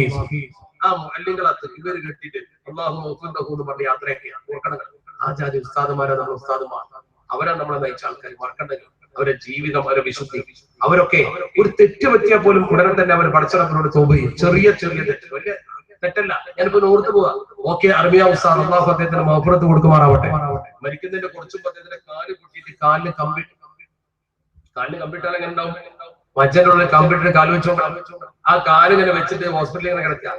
പെട്ടെന്ന് അദ്ദേഹത്തിന്റെ കാല് എന്തോ അങ്ങനെ വിശ്രമിക്കുന്ന സമയത്ത് കാല് ഉറക്കിലോ മറ്റോ കാലൊന്ന് ചെരിഞ്ഞു പോയി. കാല് ചെരിഞ്ഞപ്പോ ഈ കമ്പി ഇത് എന്തോ ഭയങ്കര വേദന, വലിയ വേദന വന്നപ്പോ അദ്ദേഹം വാവിട്ട് കരഞ്ഞുപോയി. കരഞ്ഞപ്പോ ബന്ധുക്കളൊക്കെ ഒരുമിച്ച് കൂടി കാലൊക്കെ നേരാക്കി വെച്ചു. ഒന്ന് കരഞ്ഞില്ലോ. വേദന സഹിക്കാൻ വയ്യാതെ കരഞ്ഞ വയസ്സായ മനുഷ്യരല്ലേ, വേദനിച്ചാൽ അങ്ങനെയല്ലേ? ആ വേദനിച്ച് കരഞ്ഞ ബഹുമാനപ്പെട്ടവർ കുറച്ച് കഴിഞ്ഞപ്പോ ആ വേദനയൊക്കെ മാറിയപ്പോ കൈ ഇങ്ങനെ പൊതിച്ചിട്ട് കിടന്ന് ദ്വാരക്കുക. അദ്ദേഹത്തിന്റെ ശിഷ്യന്മാരും കുട്ടികളും പറയും, ഞാൻ അത്ഭുതപ്പെട്ടു, എന്താ ദ്വാരുന്നത്? അതെങ്ങനെ കിടന്ന് ദ്വാരക്കാൻ? പഠിച്ചോനെ, ദുന്യാവിൽ വെച്ച് ഇന്ന് എത്രയും വേദനയാക്കി ഞാൻ സഹിച്ചോളാം, പരലോകത്ത് എന്റെ അടുത്ത് വരുമ്പോ ഈ വേദനയാക്കാൻ ഞാൻ മതി. അപ്പൊ നേരത്തെ കരഞ്ഞു പോയത് കുറച്ച് കൂടിപ്പോയി എന്നതിന് തോന്നുകയാണ്. പഠിച്ചോനെ, ദുന്യാവിൽ എന്നെ എത്രയും വേദനയാക്കിപ്പോ ഞാൻ സഹിച്ചോളാം, പരലോകത്ത് എന്റെ അടുത്ത് വരുമ്പോ എന്നെ വേദനയാക്കാൻ ഞാൻ. അങ്ങനത്തെ വിശുദ്ധരാണ് നമ്മൾ നയിച്ചത്. ആ വിശുദ്ധിയാണ് നമ്മുടെ കൈ മുതൽ നമുക്കൊരിക്കലും പഴച്ചു പോയിട്ടില്ല. നമ്മൾ നിൽക്കുന്ന ആ പ്രദേശം തറ വളരെ ഭദ്രമാണ്. ഒറ്റ സംഭവം കൂടി ഞാൻ പറയട്ടെ, ഞാൻ ദുരിപ്പിക്കില്ല. സമയം 10:10 ബഹുമാനപ്പെട്ട തങ്ങളുടെ പ്രസംഗിക്കാൻ ഇവിടെ ഒരുപാട് സംഖ്യ, ഇവർക്ക് പല കാര്യങ്ങൾക്കും ആവശ്യം. നിങ്ങളൊക്കെ ഒന്ന് കൈയച്ച് സംഭാവന കൊടുക്കുകയാണെങ്കിൽ സമത്വയുടെ പ്രവർത്തനത്തിന് കൊടുക്കുന്ന ഒരു തുകയാണ്. അതുകൊണ്ട് നാളെ പരലോകത്ത് നമുക്ക് ഹൈറും ബർക്കത്തും മാത്രമേ ഉണ്ടോ. ഞാൻ അവസാനമായി ഒറ്റ കാര്യം പറയാം. നമ്മൾ എവിടെ നിൽക്കണമെന്നതിന്റെ അഭിപ്രായ വ്യത്യാസങ്ങൾ പലതും സംഘടനയിൽ ഉണ്ടാകുമ്പോൾ നമ്മൾ എവിടെ നിൽക്കണം, എവിടെ നിൽക്കണമെന്നതിന്റെ കൃത്യമായ മറുപടി സമത്വ കേരള ജമിയത്തുലമ ഒരു വമ്പിച്ച അഭിപ്രായ വ്യത്യാസം 965 അതാണ് അഖില കേരള ജമിയത്തുലമ എന്ന സംഘടനയുടെ പിറവി. ആരാ അഖില കേരള ജമിയത്തുലമയിൽ വന്നത്? വലിയ വലിയ മഹാന്മാർ. പതുപ്പരി കുട്ടി മുസ്ലിയാരെ പോലെ, കാസർഗോഡ് കാതി അവറാ മുസ്ലിയാരെ പോലെ, കുറ്റിപ്പുറം അബ്ദുൽ മുസ്ലിയാരെ പോലെ വമ്പൻ പണ്ഡിതന്മാർ, വിജയീഷുക്കളായ പണ്ഡിതന്മാർ, ചോദ്യം ചെയ്യപ്പെടാത്ത പണ്ഡിതന്മാർ. ആ പണ്ഡിതന്മാർ ഒന്നിച്ചത് മാറി നിന്നിട്ട് അവരൊക്കെ സംസ്ഥാന കേരള ജമിയത്തുലമ ഉണ്ടാക്കി. സംസ്ഥാന കേരള ജമിയത്തുലമ അവരുണ്ടാക്കിയപ്പോ ആ സംസ്ഥാന കേരള ജമിയത്തുലമയിൽ ഐദ്രോസ് മുസ്ലിയാരുടെ ഒരു ഉസ്താദ് അംഗമായി. CH ഐദ്രോസ് മുസ്ലിയാരുടെ പ്രധാനപ്പെട്ട ഉസ്താദ്, സുബ്ഹാനല്ലാഹ്, ആ ഉസ്താദ് ഐദ്രോസ് മുസ്ലിയാരെ വിളിച്ചിട്ട് പറഞ്ഞത്രേ, ഇനി മുതൽ നിങ്ങൾ അഖിലയിൽ പ്രവർത്തിക്കണം. ഐദ്രോസ് മുസ്ലിയാർ എന്നോട് പറഞ്ഞ സംഭവമാണ്. അദ്ദേഹത്തിന്റെ സ്മരണയെ നിങ്ങൾക്ക് വായിക്കാൻ കിട്ടും. ഐദ്രോസ് മുസ്ലിയാരോട് ഉസ്താദ് പറഞ്ഞു അഖിലയിൽ പ്രവർത്തിക്കണം. ഐദ്രോസ് മുസ്ലിയാർ ഞെട്ടിപ്പോയി. സമസ്തയിൽ ഖിദ്മത്ത് ചെയ്ത് പരിചയമുള്ള അദ്ദേഹം എങ്ങനെ സംസ്ഥാനയിൽ പോകും? അല്ല, അഖില കേരള ജമിയത്തുലമയിൽ പോകും? ഒരിക്കലും കഴിയില്ല. അഖില കേരള ജമിയത്തുലമയിൽ എന്നാൽ ഉസ്താദിന്റെ വാക്ക് ധിക്കരിക്കാൻ പറ്റില്ലല്ലോ. ഉസ്താദിനോട് എന്ത് പറയും? സമസ്തയിൽ നിന്ന് എങ്ങനെ പോകും? മനസ്സിൽ അതേ ടെൻഷനായി. ഏതൊരു മനുഷ്യൻ ഇത്ര വലിയ ടെൻഷൻ വരണോ? ഇതുവരെ പ്രവർത്തിച്ച സമസ്തയെ വിട്ട് എങ്ങനെ അഖിലയിലേക്ക് പോകും? എന്നാൽ ഇതുവരെ പഠിപ്പിച്ച ഉസ്താദിനെ വിട്ട് എങ്ങനെയാ സമസ്തയിൽ നിൽക്കുക? ആ മനസ്സിന്റെ ടെൻഷൻ സഹിക്കവയ്യാതെ അദ്ദേഹം 2 ദിവസം ഉറക്കൊന്നും വന്നില്ല. ഇടങ്ങാറായപ്പോ അദ്ദേഹം തീരുമാനിച്ചു, വേണമെങ്കിൽ പ്രവർത്തനം നിർത്താൻ, രണ്ടിലും വേണ്ട, വേറെ മാർഗ്ഗമില്ല. ഉസ്താദിനെ ധിക്കരിച്ച് ഇവിടെ നിൽക്കാൻ പറ്റില്ല, ഇവിടെ ഒഴിവാക്കിയിട്ട് അങ്ങോട്ട് പൊന്തലും പറ്റില്ല. അവസാനം അദ്ദേഹം തീരുമാനിച്ചു, വിഷമം പങ്കുവെക്കാൻ പലപ്പോഴും പോകാനുള്ളത് ചാപ്പനങ്ങാടി ഉസ്താദിന്റെ അടുത്തേക്ക് പോകാം. ചാപ്പനങ്ങാടി ബാപ്പുസ്ലിയാരെ കാണാൻ തീരുമാനിച്ചു. ദൗർഭാഗ്യവശാൽ അന്ന് ചാപ്പനങ്ങാടി ബാപ്പുസ്ലിയാർ ഹൽവത്തിൽ ഇരിക്കുന്ന ദിവസം. കൊല്ലത്തിൽ കുറച്ച് ദിവസം അദ്ദേഹം ഹൽവത്തിൽ ആരും കാണൂല, ആരോടും മിണ്ടൂല, ഒന്നും സംസാരിക്കൂല, പുറത്തു വരൂല. പാലപ്പുറ പള്ളിയിൽ കോട്ടക്കല് റൂം അടച്ചിട്ട് ഉള്ളിൽ അവിടെ ഇരിക്കും. അത്യാവശ്യത്തിന് മാത്രം പുറത്തുനിന്ന് മാത്രം ആരോടും കൊണ്ടുവരും. ഒരു നിവൃത്തിയില്ല, കാണാൻ പറ്റൂല. ആര് ചെന്നാലും കാണാൻ പറ്റൂല. നിവൃത്തിയില്ലാതെ ഒരു ദിവസം കൂടി കഴിച്ചു കൂട്ടി പിന്നെ അദ്ദേഹത്തിന് പിടിച്ചെടുക്കാൻ പറ്റില്ല. മനസ്സ് പതറിയിട്ട് അദ്ദേഹം തീരുമാനിച്ചു, എന്ത് വന്നാലും ശരി ഇന്ന് ഞാൻ പാലപ്പുറ പള്ളിയിൽ പോയി കാണും. മുട്ടി വിളിച്ചിട്ട് പറഞ്ഞിട്ട് പോരെന്നെ കണ്ടില്ലേലും പറ്റില്ല. ഈ അസമിൽ അദ്ദേഹം നേരെ രാത്രി പാലപ്പുറ പള്ളികൾ കയറി ചെന്നു. അതിന് പറയാം, പാലപ്പുറ പള്ളിക്ക് നേരെ കയറി ചെന്നപ്പോ വരാൻ പറഞ്ഞിട്ട് കാത്തു നിൽക്കുന്നത് പോലെ പൂമുഖത്തിന്റെ ബഹുമാനപ്പെട്ട ചാപ്പനങ്ങാടി ഉസ്താദിനെ നിൽക്കുന്നത്. റൂം അടച്ച കൽവത്തിലിരിക്കുന്ന മനുഷ്യനെ കാണാത്ത മനുഷ്യൻ കാത്തുനിൽക്കുക. വരാൻ പറഞ്ഞിട്ട് നിൽക്കുന്ന പോലെ. വരുന്ന വിവരം പറഞ്ഞിട്ടില്ല. എങ്ങനെ പിന്നെ കാത്തുനിന്ന് അറിയില്ല. അരന്റെ വെളിച്ചത്തിൽ നിൽക്കുന്നുണ്ട്. ചെന്നു, സലാം പറഞ്ഞു, സലാം അടച്ചു. ഒന്നും അങ്ങോട്ട് പറഞ്ഞിട്ടില്ല. ഐദ്രോസ് സലാം പറയില്ല എന്നൊന്നും പറഞ്ഞില്ല. ചാപ്പനങ്ങാടി ഉസ്താദ് ഐദ്രോസിനെ അടുത്തെത്തിയപ്പോ ഇങ്ങനെ കൈ വെച്ചിട്ട് പറഞ്ഞു, സമസ്ത മഹാന്മാരുണ്ടാക്കിയ സംഘടന, അതിൽ ഉറച്ചു നിൽക്കണം, ബാക്കിയുള്ള മക്കൾ പോയി കൊടുക്കും. 3 വാക്ക് വേറെ പറഞ്ഞു. ദ്വാരന്ന് വിട്ടു ചെയ്തു. ഐദ്രോസ് പറയുന്നു, ആ നിമിഷം മുതൽ എനിക്ക് കരുത്ത് കിട്ടി, ഞാൻ സമസ്തയെ ഉറച്ചു തന്നെ പ്രവർത്തിക്കാൻ തീരുമാനിച്ചു. അഖില കേരള ജമിയത്തുലമ ഒന്നുമല്ല, ഞാൻ പോയി. 3 വാക്കാ പറഞ്ഞ സമസ്ത മഹാന്മാരുണ്ടാക്കിയത്, അതിൽ ഉറച്ചു നിൽക്കണം, ബാക്കിയുള്ളതൊക്കെ പോയി കൊടുക്കും. ഒരാശങ്കയും നിങ്ങൾക്കാർക്കും വേണ്ട. സമസ്ത മഹാന്മാരുണ്ടാക്കി അതിൽ ഉറച്ചെന്ന് പ്രവർത്തിക്കും. പറയുന്ന നാക്കാരുന്ന ചാപ്പനങ്ങാടി ഉസ്താദിന്റെ ആരാ? ചാപ്പനങ്ങാടി ഉസ്താദ് അറിയോ? ആദ്യം നിങ്ങൾ ചാപ്പനങ്ങാടി ഉസ്താദ് ആരാന്ന് പഠിക്കണം. അപ്പോഴേ ബോധ്യം. ജീവിച്ചിരിക്കുന്ന ഉദാഹരണം പറഞ്ഞുതരാം. നിങ്ങൾ നാളെ പോയി ചോദിച്ചോ ദാറുഹുദരുണ്ടാവും. ജീവിച്ചിരിക്കുന്ന മനുഷ്യന്മാരെ പറഞ്ഞാൽ ബോധ്യവും. നാളെ പോയിട്ട് ചോദിച്ചോ ദാറുഹുദരുണ്ടായാലും കോട്ടയിലെ ചെമ്പക്കം കുഞ്ഞാപ്പോജി ഉണ്ടാവും, തോമര കുഞ്ഞാപ്പോജി, രണ്ടും മറാക്കൾ. അന്നാവ് ദീർഘായുസ് കൊടുക്കുമാറാവട്ടെ. ഞാൻ നേരിട്ട് ചോദിച്ച് ബോധ്യപ്പെട്ട സംഗതിയാണ്. സ്മരണയിൽ ഉണ്ട് താനും കണ്ടോളൂ. ആ 2 മഹാന്മാർ ചാപ്പനങ്ങാടി ഉസ്താദിന്റെ കൂടെ കീളക്കര ഈറുപാടി സിയാറത്തിന് പോയ. സിയാറത്ത് കഴിഞ്ഞ് മടങ്ങി വരുമ്പോ തമിഴ്നാട്ടിലെ ഗ്രാമത്തിൽ കൂടെ കാറിങ്ങനെ പോവാ. ചാപ്പനങ്ങാടി ഉസ്താദിന്റെ ചെമ്പക്കം കുഞ്ഞാപ്പാജിന്റെ കാറിന് ഓട്ടുന്നത് തോമര കുഞ്ഞാപ്പാജി. രണ്ടാളിപ്പോ ജീവിച്ചിരിക്കുന്നു. ചാപ്പാട് സാഹിബ് മരിച്ചിട്ടുള്ളൂ.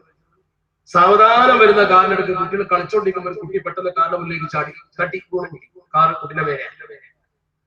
ചാപ്പനങ്ങാട് സാർ ഉറക്കെ പറഞ്ഞു കാർന്ന് പറയാ, കാറ് നിർത്തണ്ട വേഗം വിട്ടോളൂ.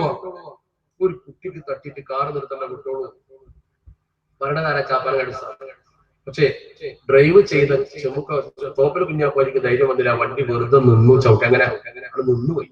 ആൾക്കാരെ കൂടി ആകെ ബഹളായപ്പോ ചാപ്പനങ്ങാട് സാർ പറഞ്ഞത്രേ കാർത്തിൽ വിട്ടുന്ന കുട്ടിയെടുത്തോണ്ട് പോകാൻ.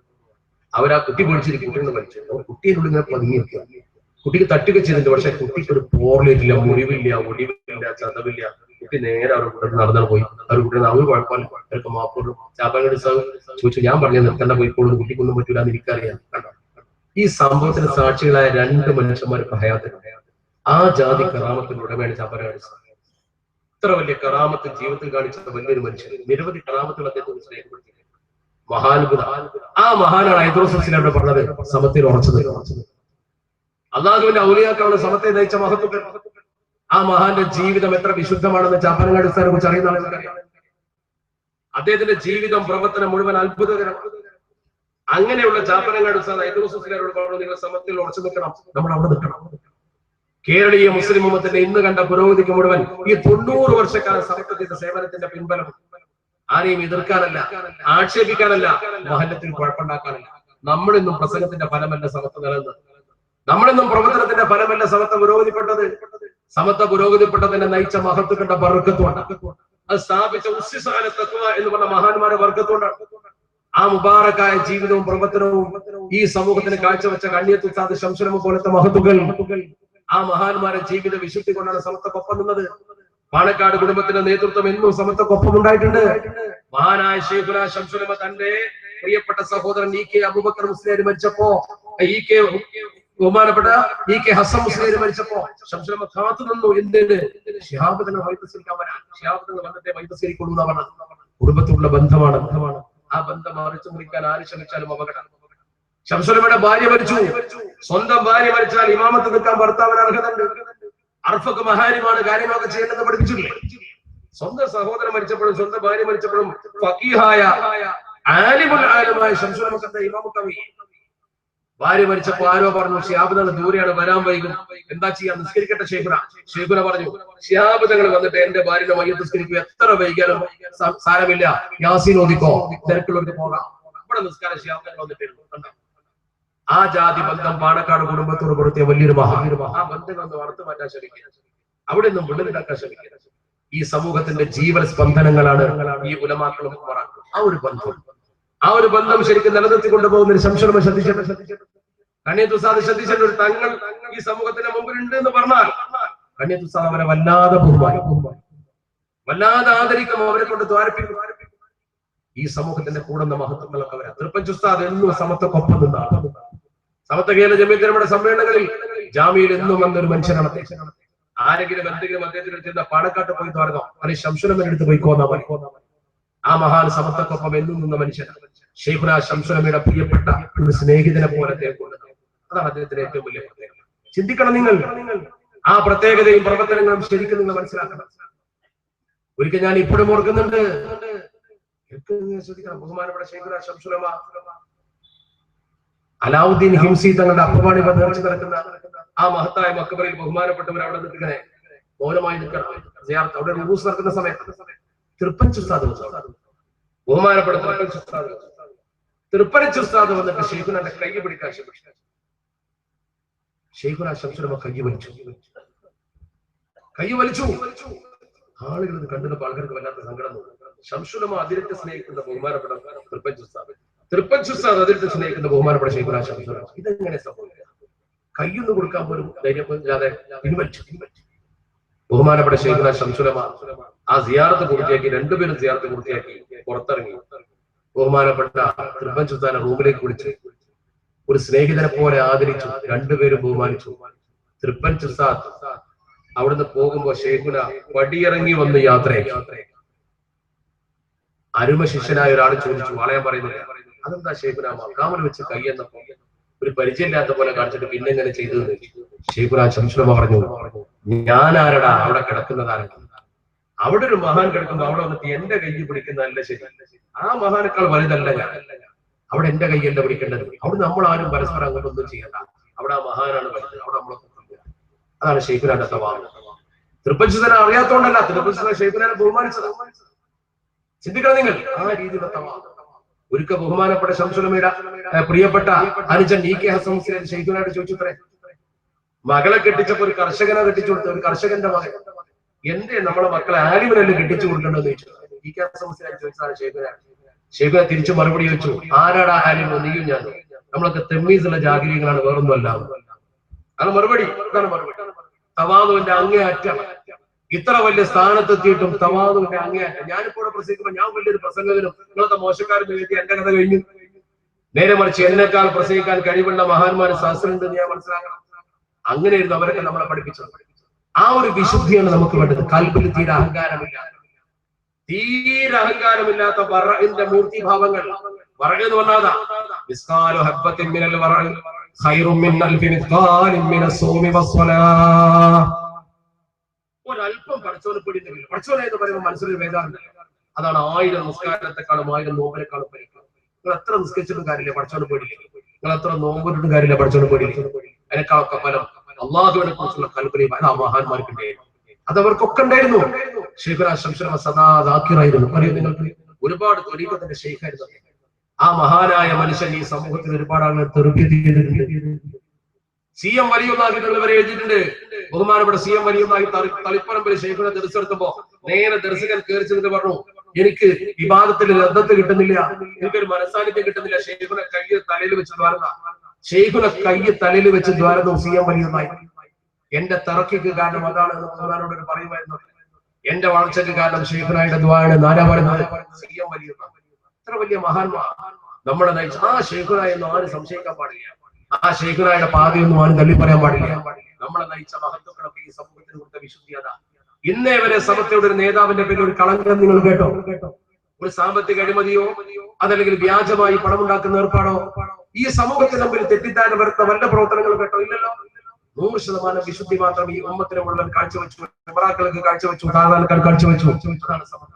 ഈ ആദർശ വിശുദ്ധിയുടെ മഹാസമ്മേളനമാണ് നമ്മൾ സംഘടിപ്പിക്കുന്നത്. തങ്ങളുള്ളത് കൊണ്ടും ഉള്ളത് കൊണ്ടും ഞാൻ വ്യക്തിപരമായ ചില തിരക്കുകളിലായതുകൊണ്ടും ഞാൻ ദീർഘിപ്പിക്കുന്നില്ല. ഈ സന്ദർഭത്തിൽ ഇവിടെ കൂടി നിൽക്കുന്ന മുഴുവൻ ആളുകളോടും എനിക്ക് അഭ്യർത്ഥിക്കാനുള്ളത്, നമ്മുടെ ഈ സംഘബലത്തെ ഇത് നന്നായി പരിപോഷിപ്പിക്കാൻ എതിർപ്പുകളോ മറ്റോ ഒന്നും ഉണ്ടാക്കാതെ, ആർക്കും ഒരു വേദന ഉണ്ടാക്കാതെ നേരായ പാതയിൽ ഈ ഉമ്മത്തിനെ നയിക്കുന്ന പ്രസ്ഥാനത്തിൽ ഉമ്മമാരൊക്കെ നമ്മുടെ മക്കളെ അണിനിരത്തണം. ആ മക്കൾക്ക് വേണ്ട സഹായം കൊടുക്കണം. ഏറ്റവും ചെറിയ നിങ്ങൾ മരിച്ചാലും ദുആ ചെയ്യാനെങ്കിലും മക്കളുണ്ടാവും. കബറിൽ വന്നുകൊണ്ട് അല്ലാഹു മഗ്ഫിർ ലഹു അല്ലാഹു മഗ്ഫിർ ലഹാ എന്ന് പറയാൻ ഈ മക്കൾ ഉണ്ടാകും. ആ നേരിന്റെ പാതയാണ് അഹ്ലുസുന്നത്തി വൽ ജമാഅത്തിന്റെ പാത.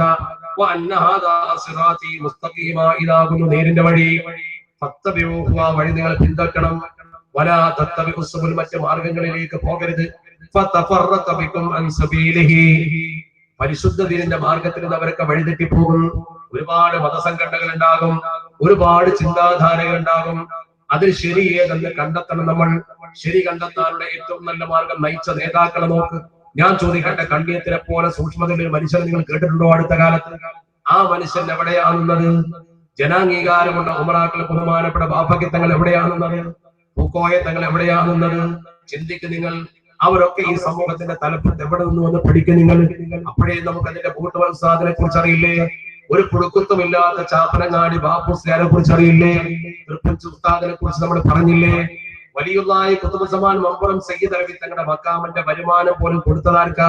ദാറുൽ ഹുദ. അവിടെയാണ് സമത്വയുടെ സെക്രട്ടറി ജോലി ചെയ്യുന്നത്. ആ സ്ഥാപനത്തിലെ കുട്ടികൾ സമത്വയുടെ അഭിമാന വാചനങ്ങളാണ്. വലിയുള്ളാഹി ഖുതുബ് സമാൻ മമ്പുറ തത്വങ്ങൾക്ക് മനഃപ്പൊരുത്തമില്ലെങ്കിൽ സമത്വയുടെ ഒരു സ്ഥാപനത്തിൽ അതിന്റെ പണം എഴുതി വെക്കാൻ കഴിയുമോ? സമത്വ സ്ഥാപിച്ച വരക്കൽ മുല്ലക്കോയത്തങ്ങളുടെ മക്കാമും പരിസരവും ഇന്ന് നമ്മുടെ സംഘടനയുടെ കയ്യിലേക്ക് എഴുതി കൊടുക്കാൻ ആ കുടുംബത്തിന് എന്തുകൊണ്ട് തോന്നി? ഇത് സത്യത്തിന്റെ പാതയിലാണെന്ന ബോധ്യം പടച്ചറപ്പ് അവർക്കുണ്ടാക്കി കൊടുത്തത് കൊണ്ട് അവരെ മനസ്സിൽ സമത്വക്ക് കൊടുക്കണ്ട എന്ന് തോന്നിപ്പിച്ചാൽ ആര് പറഞ്ഞാലും കിട്ടുമോ? സത്യമാണിതെന്ന് ബോധ്യപ്പെടാൻ ഇതിലപ്പുറം എന്ത് വേണം? കേരളത്തിലെ ഇരുത്തം വന്ന പണ്ഡിത സഭകളെ മുഴുവൻ പഠിക്കും നിങ്ങൾ. കണ്ണിയത്തിന് തുല്യമുള്ള ഒരാളെ കാണിക്കുമോ? ശംസുൽ ഉലമക്ക് തുല്യനായ ഒരാളെ കാണിക്കുമോ നിങ്ങൾ? നമ്മുടെ മഹാന്മാരായ വറഇന്റെ പര്യായങ്ങളായ ഉസ്താദുമാർ കുറ്റിപ്പുറത്ത് ഒരു പള്ളിയിൽ കിടക്കാൻ ചെന്ന കഥ അറിയോ? കുറ്റിപ്പുറത്ത് റെയിൽവേ സ്റ്റേഷന്റെ തൊട്ടടുത്ത് ഒരു ചെറിയ പള്ളിയുണ്ട്. ആ പള്ളി റെയിൽവേ സ്റ്റേഷന്റെ അടുത്തുള്ള പള്ളി. ഇപ്പൊ അതിന് വഴിയാത്ര ഇല്ല, കാരണം ഓർ പിടിച്ചു വന്നു. ദൂരെ സ്ഥലത്ത് ഒരു പരിപാടി കഴിഞ്ഞ് വന്ന് സുബൈക്ക് കാസർഗോട്ടേക്കാ പോകേണ്ടത്. അവിടെ ബഹുമാനം വിളിച്ച് പള്ളിയിലെത്തി. പള്ളി പൂട്ടാൻ നിൽക്കുക. യഥാർത്ഥ ഇമാം അവിടെ ഒരു മുഅദ്ദിന. പള്ളി പൂട്ടാൻ നിൽക്കുന്ന സമയത്ത് ഈ ചെറുപ്പക്കാരനായ കുട്ടി ഉസ്താദ്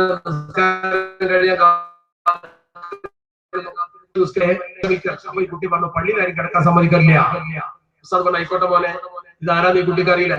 ഞാൻ ആരാന്ന് ഉസ്താദ് പറഞ്ഞില്ല. ഉസ്താദ് അവിടെ എഴുന്നേറ്റിട്ട് ഒരു പായ എടുത്തു. ഞാൻ പുറത്ത് കിടന്നോളാം. കുട്ടി പറഞ്ഞു ഉള്ളിൽ നിന്ന് പായ എടുക്കാൻ പാടില്ല. എന്നാ വേണ്ട. ഉസ്താദ് പുറത്തിറങ്ങി. കുട്ടി വാതിലടച്ച് പോയി. ചെറുപ്പക്കാരൻ വാതിലടച്ച് പോയി. ഉസ്താദ് ആ ഹൗദിന്റെ കരയിൽ തന്റെ മുണ്ട് വിരിച്ചിട്ട് ബാഗിൽ നിന്ന് സ്വലാത്തിന്റെ എടുത്ത് വെച്ചിട്ട് തലക്ക് വെച്ച് കിടന്നു. സുബൈന്റെ സമയത്ത് കുട്ടി വന്നപ്പോ ഉസ്താദ് അവിടെ നിസ്കരിക്കുന്ന കൊളക്കരയിൽ വരാന്തിൽ നിസ്കരിക്കുന്നു. കുട്ടി വാതിൽ വന്നു. ഉസ്താദ് ഉള്ളിൽ കയറി. ഉസ്താദ് ഉള്ളിൽ കയറി നിസ്കരിച്ചിരിക്കുമ്പോ ആ നാട്ടിലെ പ്രമുഖരൊക്കെ നിസ്കരിക്കാൻ വരും. ഇവരൊക്കെ ഉസ്താദിനെ കണ്ടപ്പോ കൈ പിടിക്കലും മുത്തലും ആരെങ്കിലും ചെയ്യലും ഉസ്താദ് ചോദിക്കലും. അപ്പൊ ഈ കുട്ടി ബേജാറായി. ഇന്നലെ ഞാൻ പുറത്താക്കിയ ആളായി. കുട്ടി ആകെ ബേജാറായി. ഒപ്പിച്ച് നിസ്കരിച്ച് ഈ കുട്ടി പിന്നീട് ഉസ്താദിന്റെ അടുത്ത് സങ്കടമാണ്. ഉസ്താദ് ഞാൻ അറിയാതെ ചെയ്തതാണ്. ഉസ്താദ് പറഞ്ഞു കുട്ടി നീ ഒരു തെറ്റും ചെയ്തിട്ടില്ല. നീ നിന്റെ ഡ്യൂട്ടിയാണ് നിർവഹിച്ചത്. അറിയാത്ത ഒരാളെ പള്ളി കിടത്താൻ സമ്മതിക്കരുത്, പായെടുക്കാനും സമ്മതിക്കരുത്. കുട്ടിക്ക് സമാധാനമായി. ഞാൻ ആരാന്നൊന്ന് പറഞ്ഞു കൊടുത്താൽ മതി. പറഞ്ഞു കൊടുത്തില്ലല്ലോ. അതിന് അദ്ദേഹത്തിന്റെ പ്രത്യേകത അതാണ്. ആ മഹാന്റെ ഏറ്റവും വലിയ പ്രത്യേകത. ആ മഹാൻ ഒരു തരത്തിലും അദ്ദേഹത്തിന്റെ ഹലീമുൻ വഖൂറും കാന ഇനത്തസവ്വുഫി അദീമുൽ മഫീലി അദീമുൽ മഫീൽ ഇല്ലതില്ലാത്ത മനുഷ്യരെ അദ്ദേഹത്തിന്റെ പ്രത്യേകത നോക്ക് നിങ്ങൾ. അയിനത്തസവ്വുഫ് തസവ്വുഫിന്റെ അയിനായിരുന്നു അദ്ദേഹം.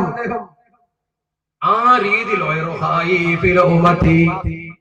ഒരാക്ഷേപവും ഭയപ്പെടാതെ ജീവിച്ച നിഷ്കളങ്കനായ ഒരു മനുഷ്യൻ. ആ മഹാനെ അല്ലാഹു സുബ്ഹാനഹു വ തആല സമത്വത്തെ ഹിദ്മത്ത് ചെയ്യാൻ മാത്രം പഠിച്ച പാടില്ല. അവരൊക്കെ ചെയ്ത സേവനം എത്രയാണ്. ഈ സമത്വക്ക് എത്ര ആളുകൾ അവർ ഈ സമൂഹത്തിൽ ഉണ്ടാക്കി. അദ്ദേഹം പറയാറുണ്ടായിരുന്ന ഒരു സമ്മേളനം നടത്തിയ 10 പ്രവർത്തനം ഉണ്ടാക്കണം. അവർക്ക് നേർവഴിക്കായി എത്ര ആളുകൾ SYS-ലൂടെ SKSF-ലൂടെ വഴിതെറ്റിപ്പോൾ നോക്കിയുള്ള നേർവഴിക്കാക്കി. അല്ലാഹു ആ മഹാന്റെ ഖബർ വിശാലമാക്കി കൊടുക്കുമാറാവട്ടെ. അതുപോലെ എത്ര നല്ല നല്ല മനുഷ്യന്മാരെ നമുക്ക് വഴിക്കാൻ നമ്മൾ നടക്കേണ്ടത്. ആ വഴിയിലൂടെ പോകാൻ, ആ വിശുദ്ധമായ വഴിയിലൂടെ പോകാൻ പടച്ചറപ്പ് എനിക്കും നിങ്ങൾക്ക് തൗഫീഖ് നൽകുമാറാവട്ടെ എന്ന ഹൃദയനിർഭരമായ പ്രാർത്ഥനയോടുകൂടി നിർവഹിക്കേണ്ട ആവശ്യമില്ലാത്ത വിധം ഇവിടെ മഹാന്മാരുള്ളത് കൊണ്ട് മാത്രം ഞാൻ അവസാനിപ്പിക്കുന്നു. അൽഹംദുലില്ലാഹി റബ്ബിൽ ആലമീൻ. അസ്സലാമു അലൈക്കും വറഹ്മത്തുള്ളാഹി വബറകാതുഹു. ഞങ്ങൾ ദ്വാരക്കാനുള്ളതുകൊണ്ട് ഞാൻ ദ്വാരക്കാൻ നിൽക്കുന്നില്ല. ഞങ്ങൾ ദുആ ചെയ്യും എന്നും ഒരിക്കൽ കൂടി ഓർത്തിക്കൊണ്ട് അവസാനിപ്പിക്കുന്നു.